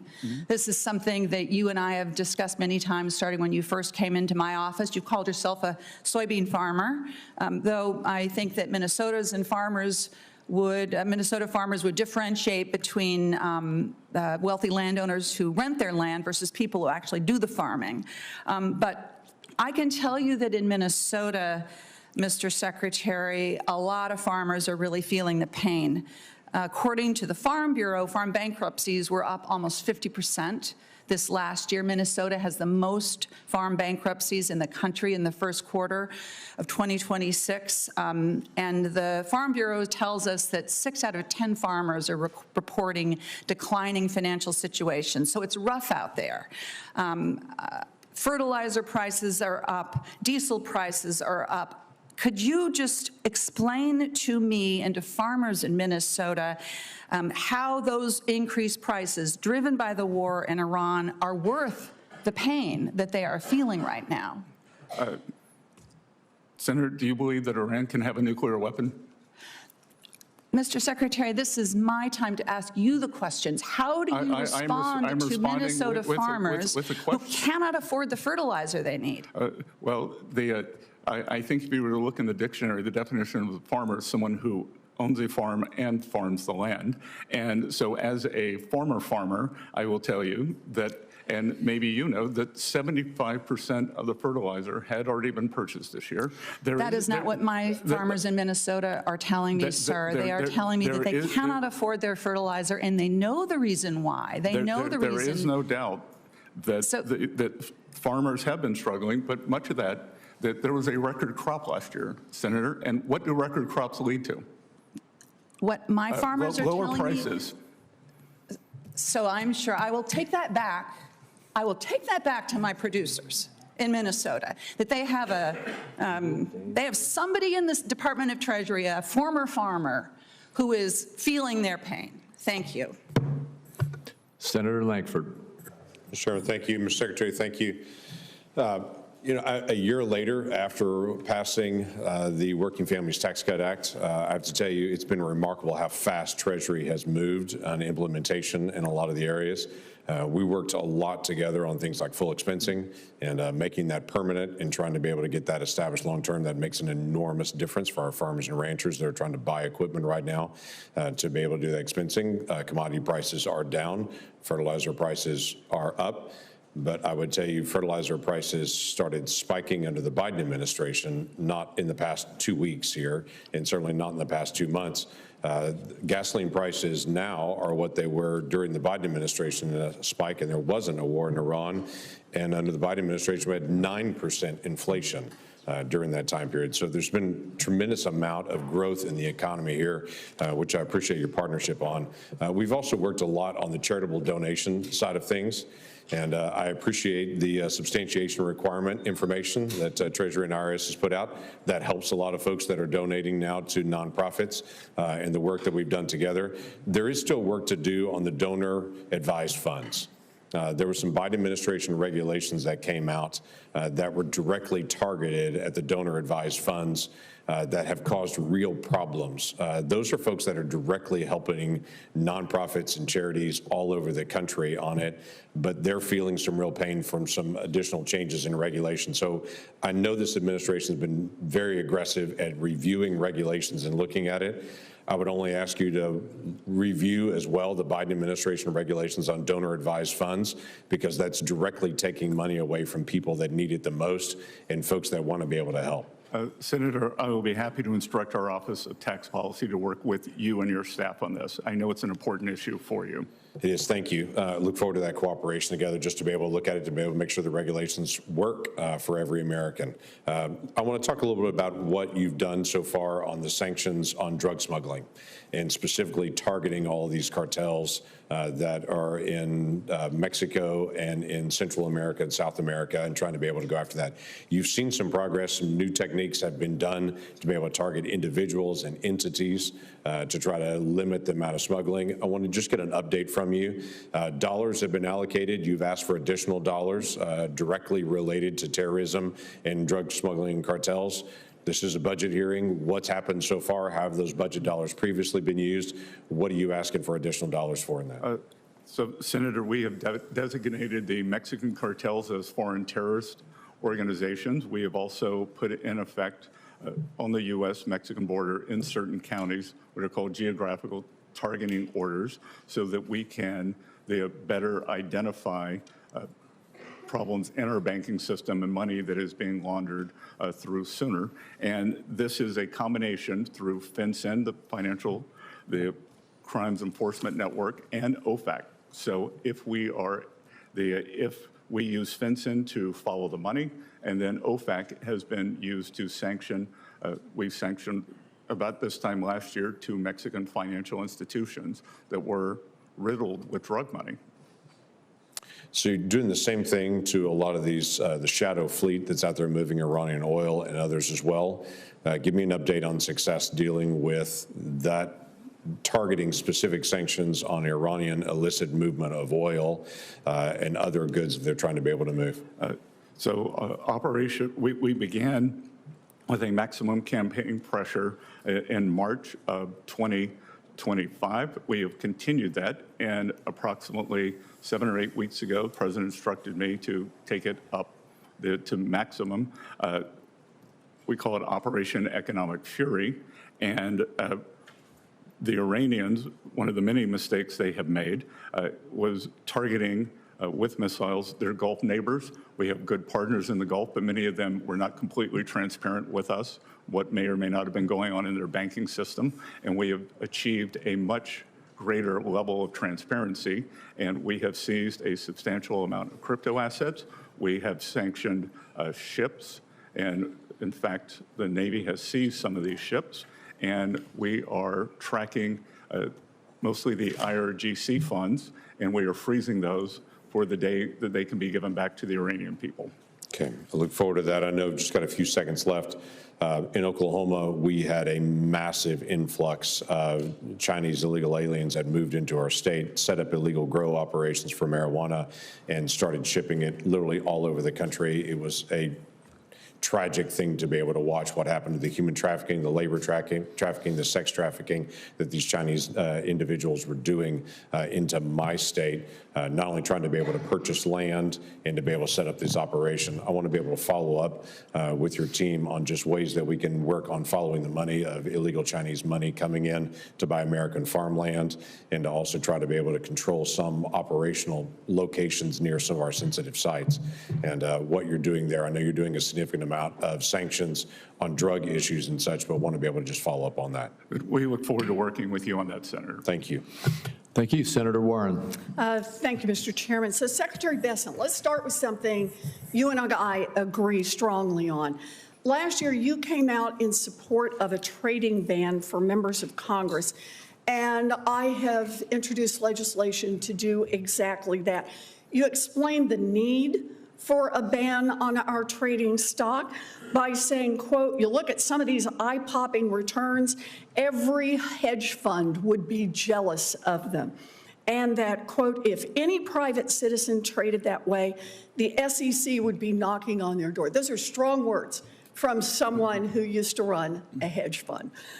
Last month, President Trump's latest financial disclosures came out, and they show that he made more than 3,400 stock trades worth more than $250 million in just the first 3 months of 2026. That's roughly half of what all 535 members of Congress made last year combined. And the value of virtually every one of those stocks that the president traded in is directly affected by President Trump's official actions. So, Secretary Bessent, you and I agree that it is a conflict of interest for members of Congress to trade stocks. Do you also agree that it's a conflict of interest for President Trump to trade stocks? Well, a couple of things, Senator. One, President Trump is not sitting in the Oval Office engaging in a high-frequency trading strategy. Clearly, clearly he had an outside manager who was doing that. And I think it's incumbent upon both houses of Congress to get their house in order before you move to the administrative branch. You think it's okay for the president to do this? Because let's be clear, you are a Wall Street guy, so you know better. The investments that President Trump has made are not blind. President Trump literally signed the 113-page document publicly listing all of his individual stock trades at the same time that he is making decisions affecting those stocks. So you're going to sit here with straight face and say it's not a conflict of interest for the President of the United States to do that? I'm going to say this body needs to get its house in order first. How about we get the White House in order at the same time? I would encourage you to do that. I don't trade in individual stocks. I don't own any individual stocks. My house is in order. Thank you. Senator, you're very Mr. rich. Secretary. Others on this committee can't say that, Senator. Let's look at some individual trades. On January 6th, Donald Trump purchased up to $1 million worth of NVIDIA stock. 1 week later, his administration changed U.S. policy and loosened the rules on export controls so that NVIDIA could sell its chips to China. Now the price of NVIDIA stock is through the roof. So Secretary Bessent, you said last year, if any private citizen traded the way members of Congress do, quote, the SEC would be knocking on their door. So my question is, should the SEC be knocking on President Trump's door to start an investigation over this trade? Again, if this body wants to ban individual stock trading, which I would advocate for yourselves, start there. And if you want legislative action to continue, that's your prerogative. So it's our prerogative. So you would support our saying that President Trump should be investigated over this? I would support Our trade should be investigated and President Trump should be investigated. I would support you getting your house in order, Senator. And how about the White House getting its house in order? Again, would you support that investigation? Please lead by example. I would like to see the President of the United States lead by example. You say there should be an investigation when that kind of activity takes place. How about we start with the White House? Well, you create one statute. more. The President Trump bought tens of thousands of dollars worth of stock in Robinhood and the Bank of New York Mellon Corporation, known as BNY. On April 6th, your Treasury Department announced it had chosen the financial agent to implement the new Trump accounts program, BNY and its partner, Robinhood. Both stocks, of course, have risen since then. So, Secretary Bessent, let me ask you a different question. If these stock purchases that Trump made were made using inside information, would that be illegal? Again, I'm not a lawyer. I'm not going to speak to that. And I think... Would it be worth investigating? You don't have to be a lawyer. You're the one who said what should be investigated. Why don't we investigate many people on this committee, Senator? Many people.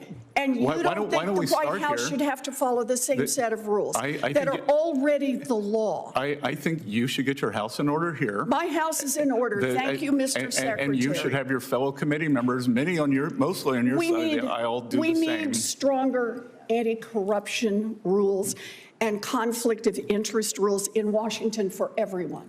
And that includes the president and it includes Congress. And instead of draining the swamp, what Donald Trump is doing is he is enriching himself by taking advantage of his position. That is not public service. He's the one who should lead by example. Senator Barrasso. Thanks, Michelle. Well, talking about draining the swamp, look, I appreciate what you're doing, Mr. Secretary, because you inherited a very troubling record of misconduct in terms of the IRS politicization, and you moved quickly. You championed the efforts to turn that around. We saw under the Obama administration, the IRS spent years systematically targeting conservative nonprofit groups, Tea Party groups, faith-based organizations, Christians, conservatives. The Biden administration and their IRS continued that same pattern. I think a recent Department of Justice report noted the Biden IRS investigated churches based on what their pastors preached.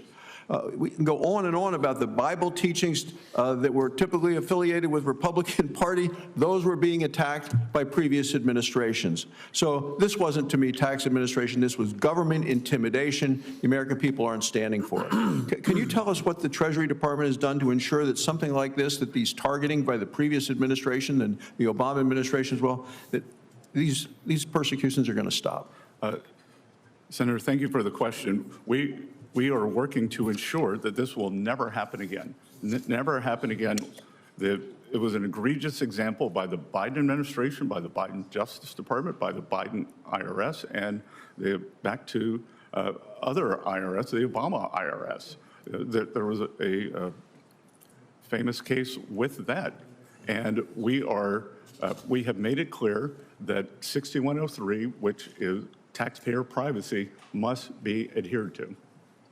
I want to talk about the tax cuts we were able to pass last year, and you were so helpful in our efforts to get the Working Families Tax Cuts bill passed. We see now with the tax returns this year, over 60 million Americans have claimed at least one of these Republican new tax cuts, neither no tax on tips, no tax on overtime, the senior deduction, refunds are up, paychecks are bigger. I think it's important for families to know all of the things that are in this legislation. You and I have talked about it, but I continue to travel as do other members around our home states, and some people aren't aware of many many of the things that are advantaged here. How is the Treasury Department ensuring that families across the country can access everything that this law has to offer them? So I've traveled across the country, as have many people on my staff. We push out to members on both sides the benefits and the breadth and depth of the tax bill, which was passed July 4th. And we're on what I would call a carousel of pushing out the most important parts of the tax bill. For instance, on the school choice, we are working actively with states, red states and blue states, to make sure that dollars can go into those states, either for public, private, or additional tutoring. I want to ask about an issue of retirement security, because about 50 million Americans have no access to a workplace retirement plan. And in Wyoming, that's about 65,000 independent truckers, contractors, ranchers, other self-employed individuals, as we see all across the country. President Trump recently signed an executive order to try to change that. And in order, it directs you and the Treasury to provide workers with access to low-cost retirement plans with matching federal contributions. Under your leadership, Treasury is working on legislative recommendations to build on this framework to help these individuals. What's your vision for helping closing that retirement coverage gap? We think that these IRAs for independent workers are very important. We are working to finish our guidance on the Trump accounts to get those up and running July 4th. Then we will be all hands on deck for this. And as you've said, we can see that the anxiety level for Americans in terms of retirement that has never been higher. Social Security is the building blocks for that, and we are working to supplement that. And then a final question, and it's continuing the economic pressure on Iran. The president talks about maximum pressure. How does your budget help ensure that Treasury has the tools that you need to keep that economic pressure? We have a dedicated staff that has done a fantastic job of outlining the black market and the flow of Iranian, the oil and energy around the globe. We have frozen assets, we are holding those, and we have severely disrupted the Iranian economy and the Iranian war machine. We think that inflation may be over 200%. Their currency has collapsed.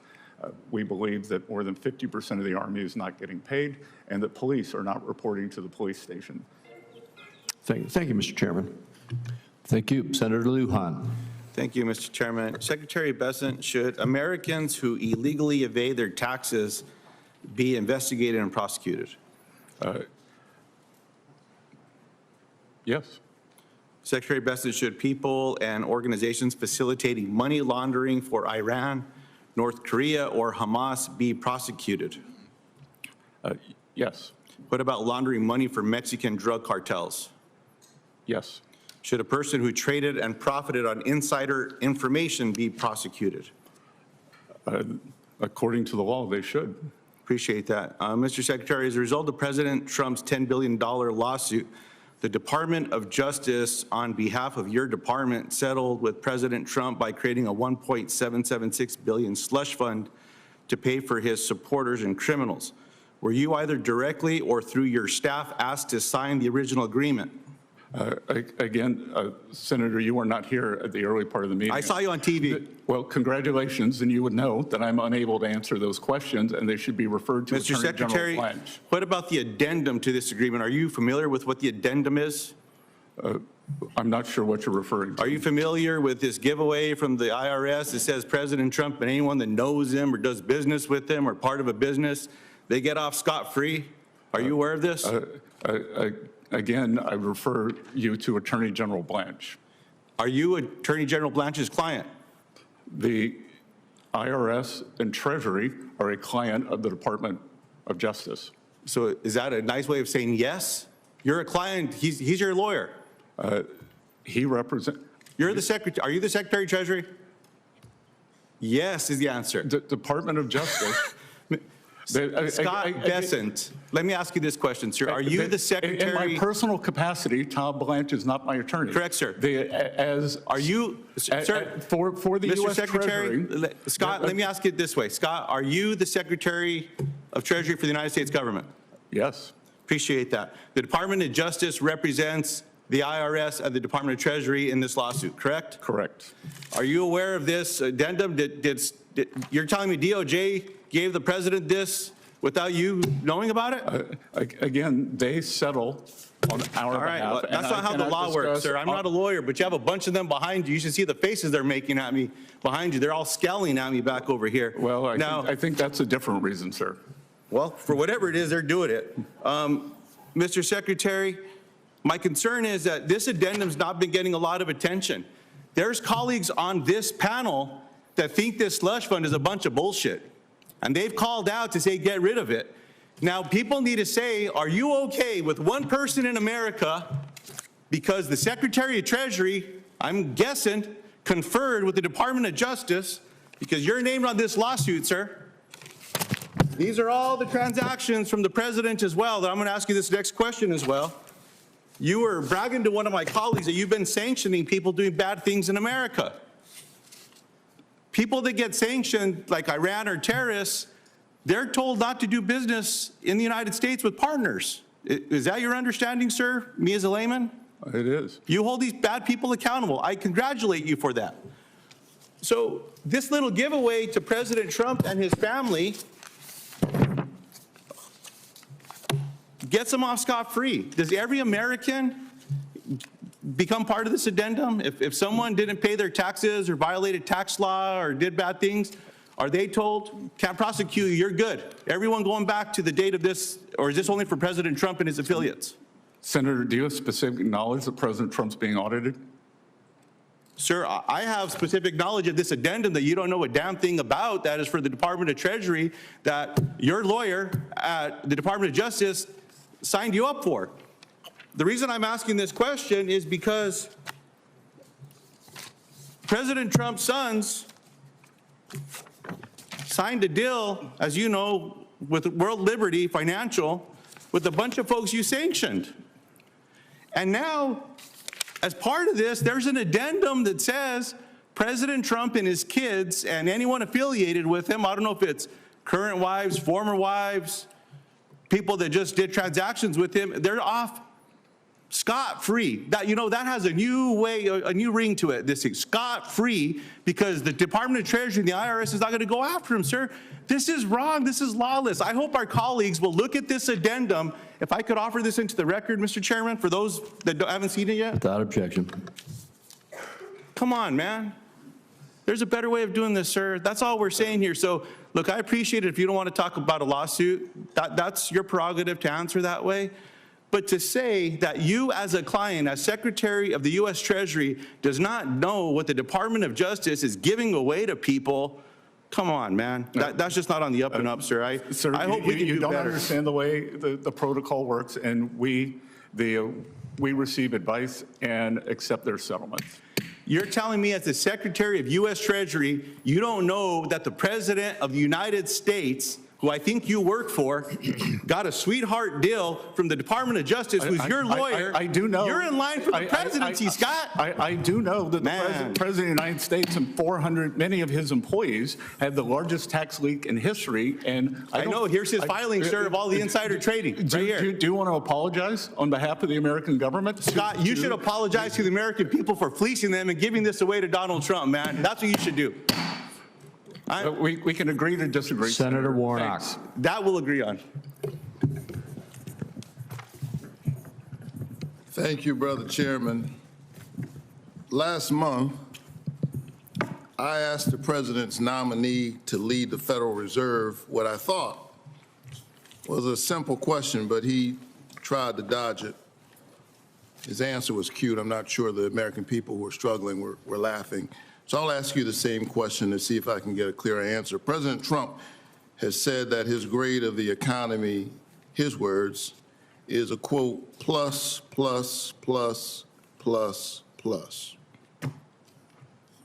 He said this before he sent energy and gas prices soaring with this illegal war in Iran, a war that's costing taxpayers billions of dollars, $1 billion or more per day, turbocharging inflation. So I'll ask the Secretary of the Treasury the same question. Given all of the challenges facing ordinary Americans, our political differences aside, what grade would you give the U.S. economy right now?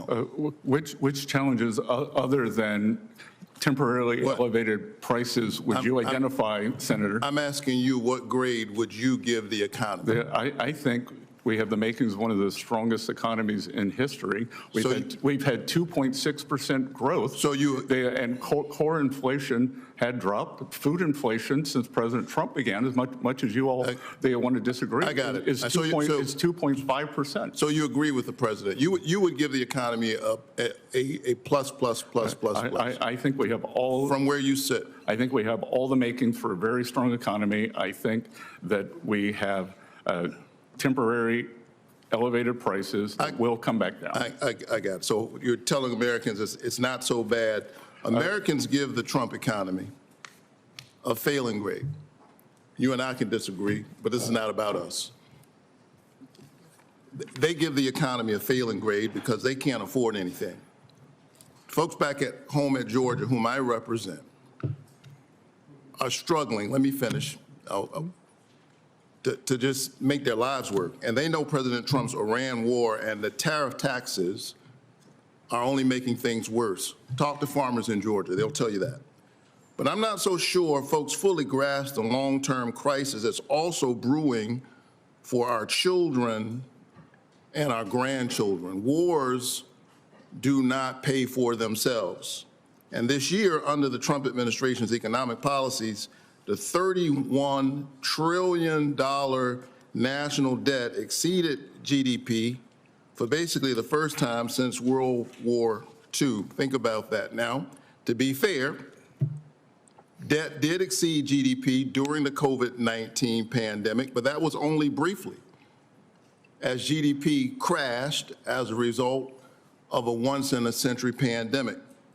The big ugly bill alone will add nearly $5 trillion to the national debt, something that I do care about, and I think it matters. I think it's interesting that Republicans talk about it when Democrats are in charge, but I haven't heard much discussion about the national debt lately. According to our nonpartisan scorekeepers in the Congressional Budget Office, it will add $5 trillion to the national debt. Do you still think that driving deeper into debt to extend billionaire tax cuts were a good investment? Sir, that 90% of the filers who availed themselves on President Trump's signature policies make below $100,000. And if you want to know who is responsible for the American people, you all torched them during the Biden administration. I'm not sure if you were part of that. But we had 21.5%. Look, Joe Biden has been out of office 2 years, and the fact that you all keep talking about it tells you everything. Sir, I'm asking you a basic question. Do you think that going into debt to extend billionaire tax cuts was a good investment? Yes or no? I disagree with the categorization of billionaire tax cuts when, in fact, most of the tax cuts went to working Americans. Senator, you were quoting the Congressional Budget Office, which according to the Yale Budget Office, the Yale Budget Lab. The Yale Budget Lab is a bunch of Biden hacks. Oh yeah, okay. Well, you should talk to the people in Georgia. They will tell you, sir, that whatever tax relief you think you gave them was more than taken up by these tariffs. According to the Yale Budget Lab, the administration's tariffs cost families 3 times as much as they got back in tax cuts. But I'm not talking to folks at Yale. I talked to the folks in Georgia. How about the Iran war, which is costing tens of billions of dollars and counting? You previously said we have plenty of money for the war. Wars increase the national debt. Is that spending still a good idea, sir? Yes or no? Sir, do you think it's a good idea to spend so that Iran cannot have a nuclear weapon? Sir, I'm not, sir, do you think it's a good, so you do think it's a good idea? I think the Iran war makes... I think just as many people historically, when President Obama was in office, said that Iran may not have a nuclear weapon. President Obama left office in 2016, sir. I know, but I'm saying there are many people on this committee who said Iran should never have a nuclear weapon at any cost. I agree with and that. They should not have a nuclear weapon, and they're closer thanks to this administration's policies. Absolutely and not, the sir. Strait of Hormuz is still closed. And you should tell the people in Georgia that this war is a good idea. I think they'll disagree. Thank you Senator very much, Cassidy. Hey, Secretary Bessent, thanks for being here, sir. We know Social Security is going insolvent in 6 years. Ask your predecessor in Trump 1 what was the plan to do about it, and he said that would be a second Trump administration deal. Now we're in the first half of the president's second term, and obviously we're now only 6 years away. At that time, we were like 12 years away from insolvency. Social Security will account for 20% of federal expenditures, and I was told once that it accounts for 20% of our long-term accrued liability, accrued debt. What's the president's plan to address Social Security insolvency? Sir, we have to get our short-term house in order first. We inherited a mess, 6.9. If I may interrupt, and I don't mean to be rude. If we wait to get our short-term house in order, we will be 3 years away from insolvency. I've been working on this. It is amazing, since I've been working on this over the last 5 years, it is amazing how much it's already deteriorated. It's just amazing. In 5 years, it's gotten so worse. Are we really going to wait until we get, I'm not challenging, I'm just asking, are we really going to wait until we're not going to do anything? I'm just not sure about that. Yeah, and Senator, you got to crawl, walk, run. That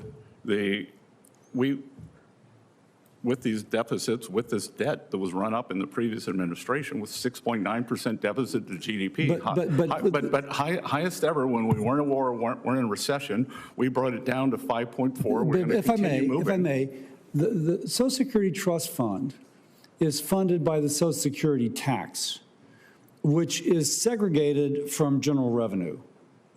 Now, if we speak about the debt and deficit, whatever I'm not touching that right now, except insofar as context, we have to do something. That is general revenue, but wherever that comes from. If we're speaking about social, that is segregated. That is a Social Security revenue problem and expenditure issue. So to me, that's segregated, again. So is there a plan to do anything about the segregated fund with a segregated revenue stream and a segregated expenditure pattern? Well, Senator, part of it is the revenues are, the source of the revenue is not segregated because the more Americans who work, the more the higher paying jobs they have, the more it goes into the Social Security Trust Fund. I accept that, but that's an indirect effect. And is that the only plan the administration has currently to hopefully increase the number of jobs and the better paying jobs and hope that because I got a big spreadsheet on this. That is inadequate to address the problem. Every day, 10,000 boomers become eligible for social. And the drain on this is just incredible. It's just going down. That will not solve the problem. And again, I don't mean to be at all confrontative. I'm just trying to set the context. I remember my first visit to your office, you were kind enough to share the spreadsheet on a screen with me. Yeah, so I'm gathering that the administration does not have a plan to address, and I'm saying that not in any way except to say by your answers that the only response so far would be the indirect side of it. Now, on a bipartisan basis, we have been working on something that would attempt to address this. It is going to take the president, the administration, at some point being involved. At this point, it's in Congress. It involves creating an investment fund, much as we have already done with the Federal Railroad Retirement System, a plan that Senator Wyden voted for when he was in the House of Representatives that took the Federal Railroad Retirement System from going insolvent, and now it's paying benefits with fewer workers and more retirees and doing extremely well. It's also based upon what the Canadians have done with their Canadian Pension Fund, which was also going insolvent, and they've been able to address that. Can you, knowing that you'd have to vet it, but would the administration conceptually be okay working with Congress to find a solution such as this? Again, Senator, we will work on anything, but we are going to guarantee that the benefits remain as they are. I accept that. So in our plan, the senior citizen does not pay more taxes and the senior citizen does not get less benefits. And so but we do find a way that again, patterned after something that Senator Wyden has previously supported on the Federal Railroad Retirement System, and I mentioned Senator Wyden because, by the way, he's a ranking member on the committee, patterned after that has worked so successfully. But we don't cut benefits and we don't raise taxes for seniors. So if that's the criteria, I think, and hopefully we can get your support as we in Congress attempt to work on this. Thank you, sir. Thank you, Senator. Thank my colleague. Next up is Senator Blackburn. Thank you, Mr. Chairman. And Secretary, thank you for being here. I wish that everyone on this panel would have seen your speech at the Reagan Library on Friday. I think it would have answered a lot of questions, and it lays out your vision for where you think we can head economically. Well, Senator, I think it was a very important economic speech, but the mainstream media preferred to report on the $250 bill. So they're not serious people. Well, there are a lot of odd perceptions floating around. I want to talk a little bit about the working families tax cuts, because that is something we have all heard from the people we represent. I've heard from so many Tennesseans about this, and getting those bigger returns, having lower tax bills, that is something that has made a difference. And in particular, of course, the enhanced deduction for seniors, that's a provision that I had pushed.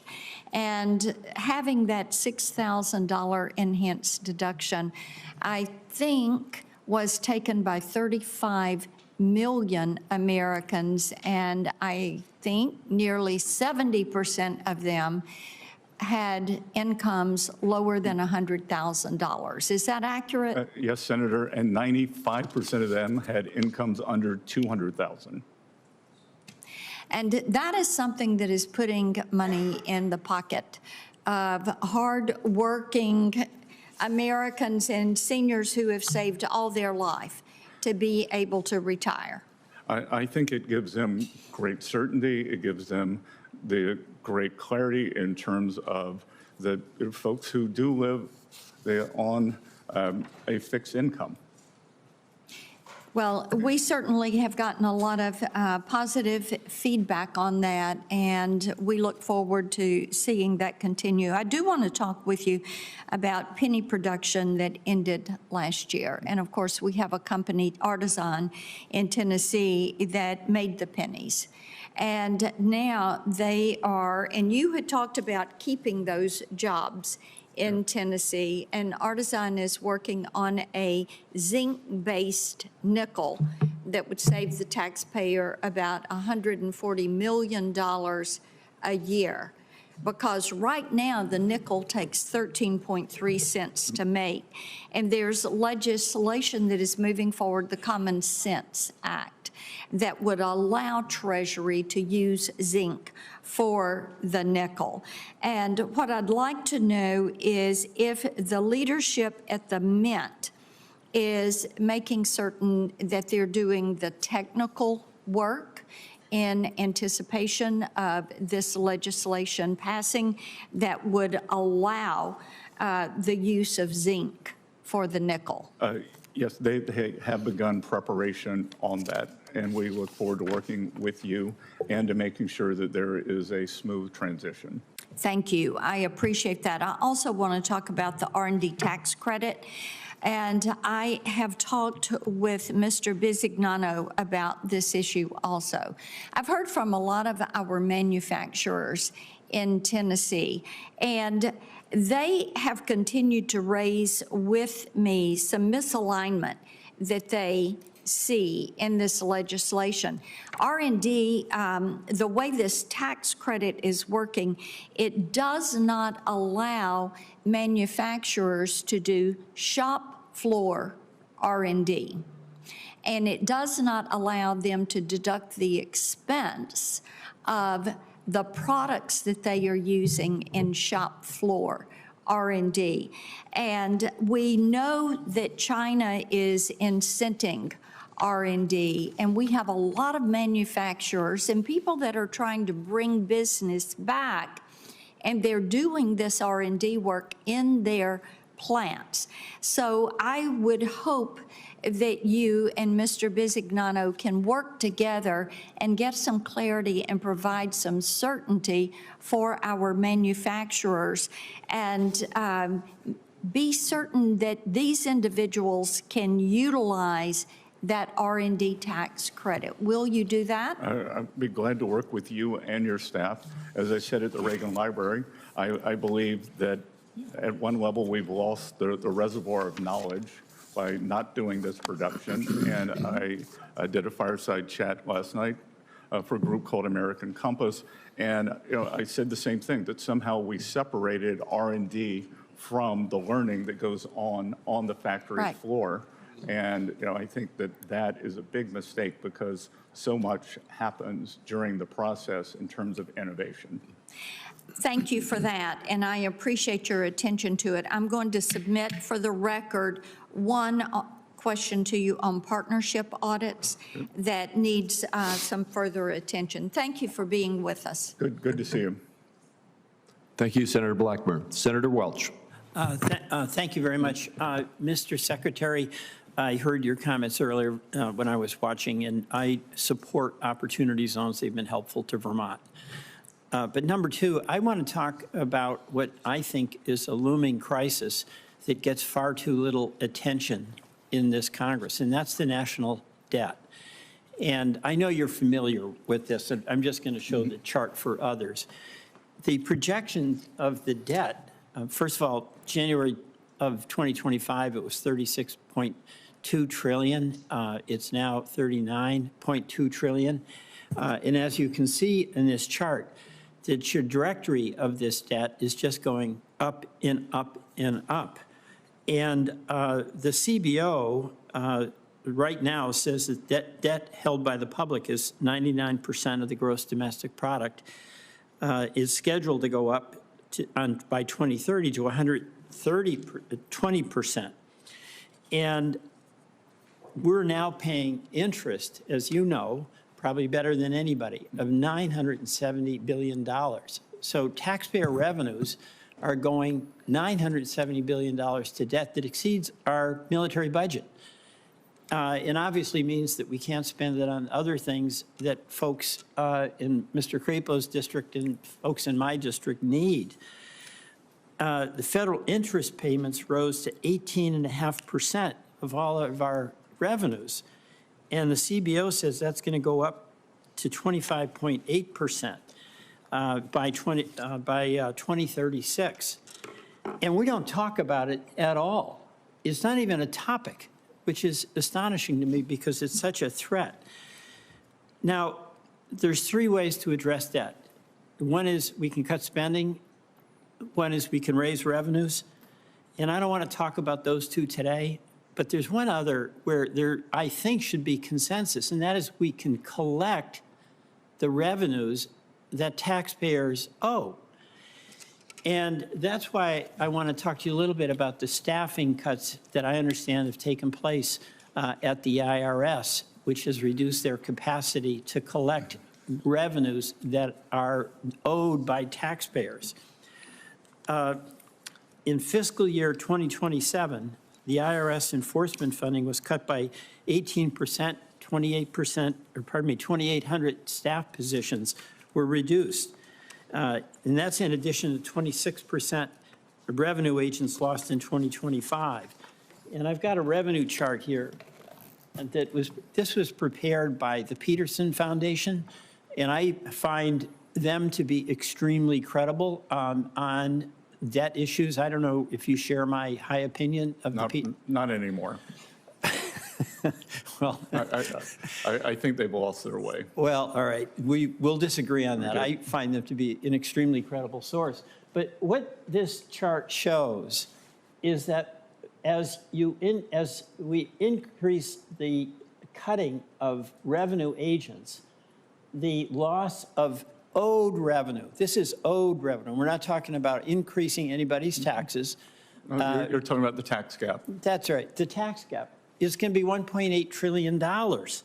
So the obvious question here is, why are we cutting the people who we need in the IRS to do the audits to collect revenues that are due to the Treasury? Well, Senator, a couple of things. Let's backtrack to your previous chart. The Peterson Institute of CBO projected that we were going to grow at 1.8%.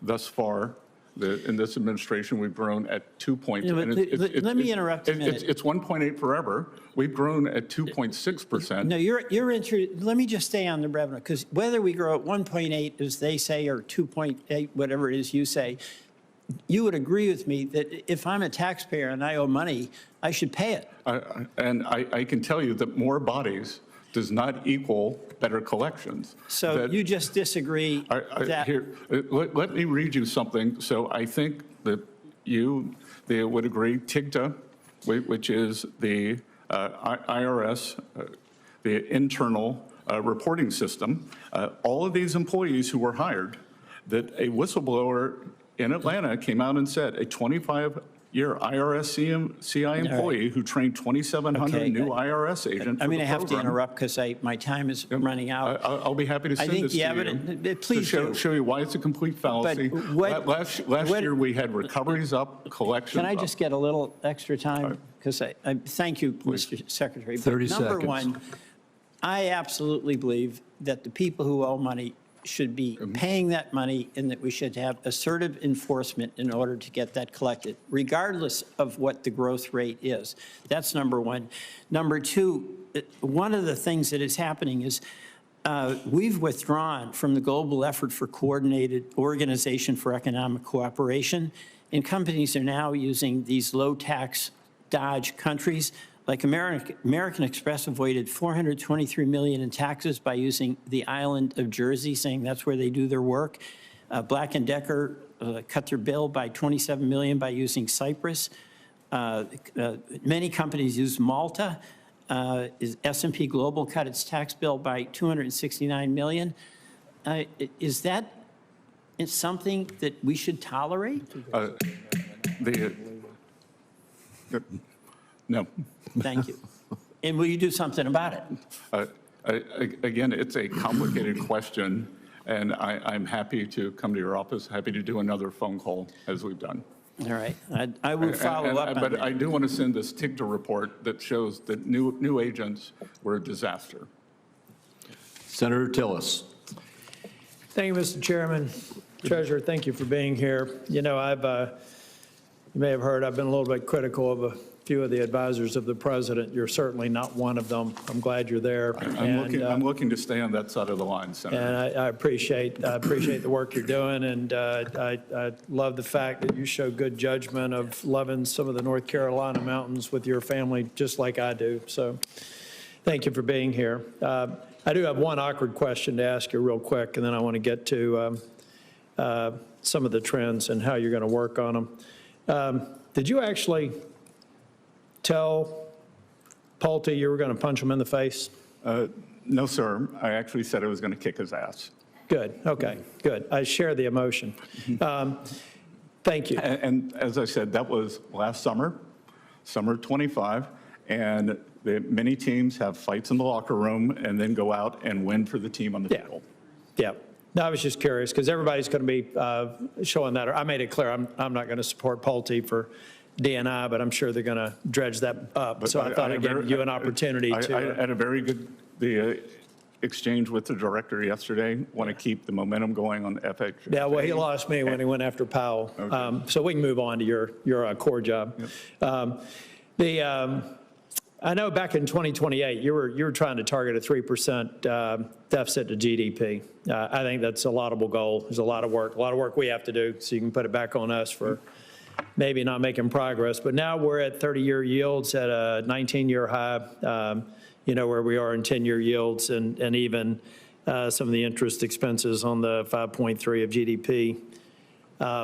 We're not trending in the right direction. What are we going to do, or what would be your advice? What is the administration going to do to help Congress focus on the main thing to try and get our deficit to GDP ratios to what most economists think are necessary, which is your laudable target. Yes. So, Senator, this year, U.S. has the presidency or the head of the G20. We're actually holding the finance ministers meeting in Asheville. Yeah. So maybe you'll join us. And we have outlined to the industrial nations or to the G20 that we believe that the most important factor for financial stability is economic growth, that it is a lack of growth worldwide, and the decision that the trading blocs countries have made. And I believe the most important thing that we can do, as I was trying to tell Senator Welch, that the CBO projections are all at 1.8%, that we have grown at 2.6% thus far. That includes the democratic shutdown and the Iran conflict, which makes me believe we can grow at 3%. So if the CBO is wrong in their first year, how can they project out 10 years? So I think that growth, the constraining spending and a growth agenda will do this. And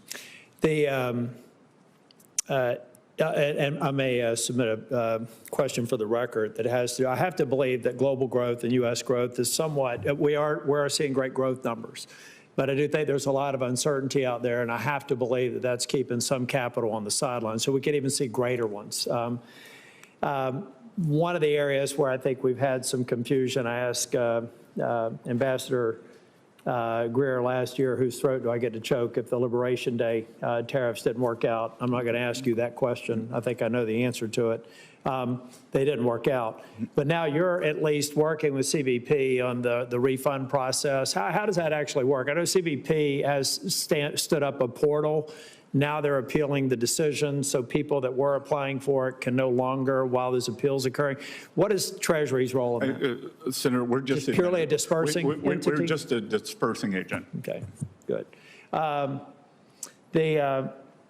guess the only other question I have going forward is how do we reconcile the increased budget requirements with the goal of trying to reduce our deficit to GDP?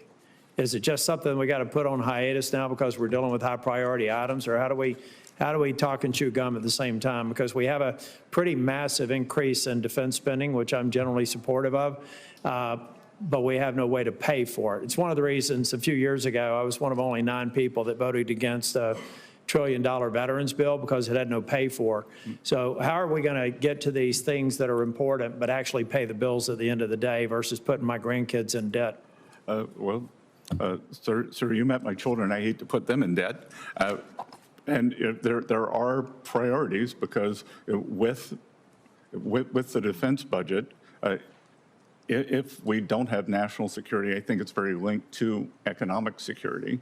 And I would like to see, as I said, something with a 3 in terms of deficit to GDP by the time the president leaves. I think one of the things that is the result of the working families tax cut is the immediate expensing of equipment, factories, and R&D.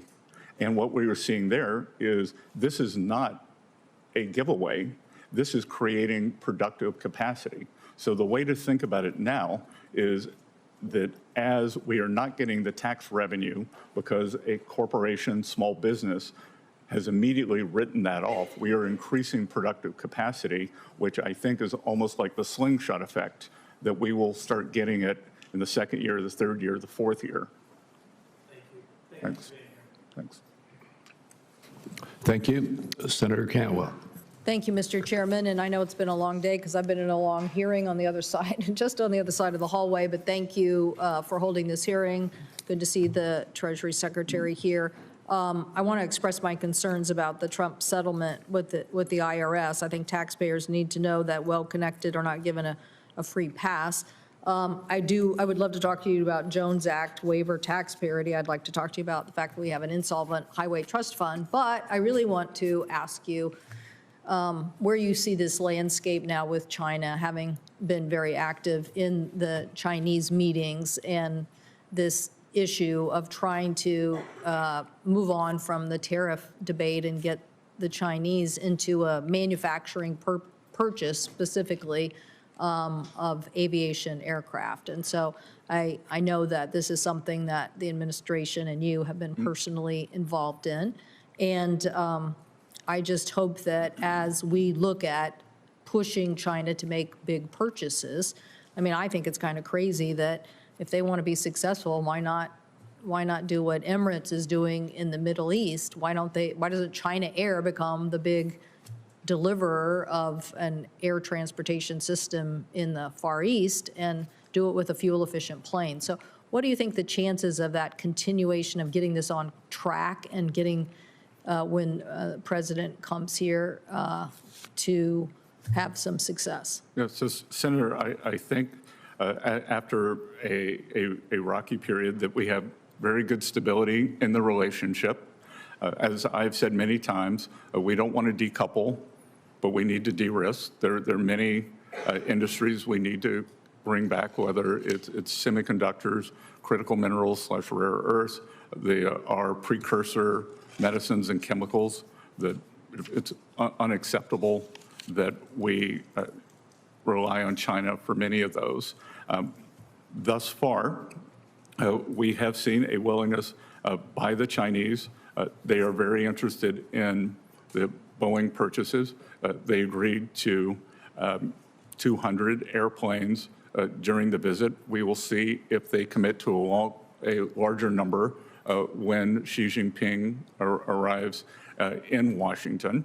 And the other thing that we are pushing for is for the Chinese to open their economy, because what has happened, we have this probably the most imbalanced economy in modern history, and it is hurting their households to the benefit of their manufacturing sector. China runs a massive budget deficit of about 10% of GDP.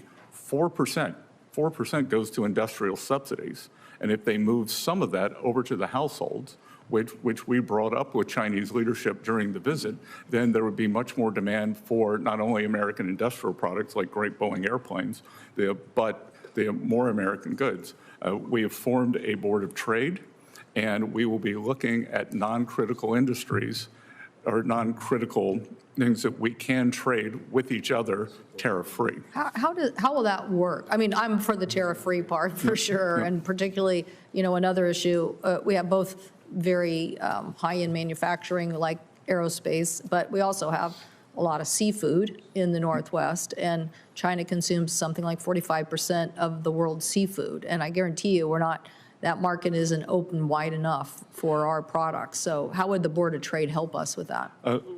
That's exactly what it's going to do. It's going to say, if we pick a number, 30 billion by 30 billion, what are 30 billion of things that non-critical industries, non-critical things, fireworks, Halloween costumes, very low-end consumer items that we do not want to reshore, that we want to buy from them, and what are things that they would like to buy from us? The seafood, maybe energy, and then we will both agree to that basket on either side will have no tariffs. Well, I think this is a particularly important market with a long-term relationship. I know the challenges that we face in forcing them to open those markets, but I also think that getting off the tariff debate and into a open ways to get more product flowing, to me, is a very important thing. So thank you, Mr. Chairman. I see my time has expired, but I do want to, again, emphasize I really am against the Trump settlement with the IRS, and I know you have oversight over that, so I'm mentioning that to you. Thank you, Mr. Chairman. Thank you. We are informed that Senator Marshall may be back. Senator Wyden has asked for a second 5-minute round, and as the ranking member, I've agreed to that. So Senator Wyden, why don't you begin, and then if Senator Marshall shows, he'll be the final one. Chairman, I've got one question. I want here, Mr. Secretary, to follow up on your answers about the Booz Allen contracts. Now, you said you didn't know about Trump's lawsuit in advance. So I gather that for you, it was a coincidence. You canceled the contracts 3 days before Trump's lawsuit? That would be correct, sir. Okay, and you didn't talk to anybody outside Treasury? I assume that's what you're saying as well? Again, as I said, I had no knowledge. Okay. Mr. Chairman, I'm going to make a brief closing statement with respect to where we are, because I think that this has been a critically important meeting, and what it has showed is that almost all of the big questions with respect to immunity from audits remain unanswered. And my own view is that we're going to keep digging into this. I know that I'm going to. And my own view is that somebody broke the law. Either Mr. Bessent or Frank Bisignano, the CEO of the Internal Revenue Service, were illegally involved in the audit immunity granted to Trump through the addendum. Or if Mr. Bessent continues to claim that Treasury and the IRS were not involved, the audit immunity grant in the addendum is against the law, because Acting Attorney General Blanche doesn't have the authority to settle tax disputes that may have not been referred to DOJ. So that's where we are. It's one or the other. And my own view is that as we keep digging, somebody broke the law, and I'm determined to work with my colleagues of both sides of the aisle to get to the bottom of this, because we are wrapping up with virtually all of the big issues with respect to how this immunity, which basically nobody else in America gets, that's the important point, came into being, and we've got to get to the bottom of it and make sure that it's corrected and it doesn't happen again. And I thank you for the extra time. And we've never seen anyone in America, they have their tax returns, the tax returns of all their employees leaked without an apology, Senator. Would you like to apologize today? I was very much at the bottom of saying that it was critically important that enforcement action be taken, and I worked with my colleagues on both sides to move quickly. That's the fact. Yeah, then why did Mr. Littlejohn, why was he only charged in 2 out of 3 potential charges? It was, he got off easy. With that, what we will do is, Senator Marshall, you made it in just under the wire. Senator Wyden has given his closing remarks. I will forego my closing remarks to allow you to give your 5 minutes worth of questioning. Well, thank you, Chairman. That is very kind of you. Secretary Bessent, welcome. I know it's been a long morning, and I know you probably have answered these questions already. One of my favorite quotes from you is, the table is set and it's time for the banquet. And I'm sure you probably could credit somebody else, but back in Kansas, we say the table's set and it's time to eat. I want you to know I've been all over the state of Kansas, and especially manufacturing is growing, that there's new opportunities there. And I think a lot of it is from the Working Family Tax Cuts Bill has made that very possible. What I love about your background is you're a business person that's come to Washington, D.C. What are you seeing happening with manufacturing because of that Working Family Tax Cuts Bill across the country? Senator, we're having a manufacturing renaissance. We are seeing that we've created about 90,000 new non-residential construction jobs, which would tell you that they have some type of manufacturing facilities. Those, like in my hometown of Charleston, South Carolina, Boeing is expanding their facility by 50%, and those are construction jobs, and then that will become 1,000 high-paying manufacturing jobs, and we're seeing that all over the country. We're all over the country. We are seeing pharmaceutical companies reshore. We were seeing, we saw the John Deere, the CEO told us building new factory in Indiana and in North Carolina. So it is a real manufacturing renaissance, and much of it is a result of the tax bill. Yeah. I was in greater Minneapolis visiting Winnebago, and they told me that because of the tax bill, they had a decision whether they were going to start create a battery research facility in Florida, and the full expensing gave them the internal rate of return that they needed. So that's more jobs in the Sunshine State. Great. My next question, and you don't have to answer it now, you can give us a written one, but the 45Z model, again, you put on your farmer's hat for a second. You understand how important 45Z is to our farmers back home. I think there's the GREET model is waiting for the Treasury to kind of do their little work on that as well. So maybe your staff could give us an update unless you wanted to say something No, now. we'd be glad to do it, but we think it's very important, sir. Great. I want to talk about childcare just a second as well. Under Joe Biden, we saw the cost of health care, housing, child care go up 50%. Inflation's cumulative. But again, our working family tax cuts bill did some incredible things for child care. And all across the state of Kansas, again, I'm seeing people being able to invest in this. But I especially, not only do the increased monies were given to individuals, but the businesses having an opportunity to expand. Can you speak to a little bit about what your vision is on using that benefit? Look, I think that's a great benefit. The child deduction that is now permanent, thanks to you all, $22 the $100. So, I think that we have seen that the best way to do this is to engage the private sector. Exactly. Then I'm just going to close with, I was just out of the Reagan Library, and he always spoke about this bright, shining city on a hill. And it's hard for me to imagine, but the third quarter last year, Kansas led the country in GDP growth, 6.5%.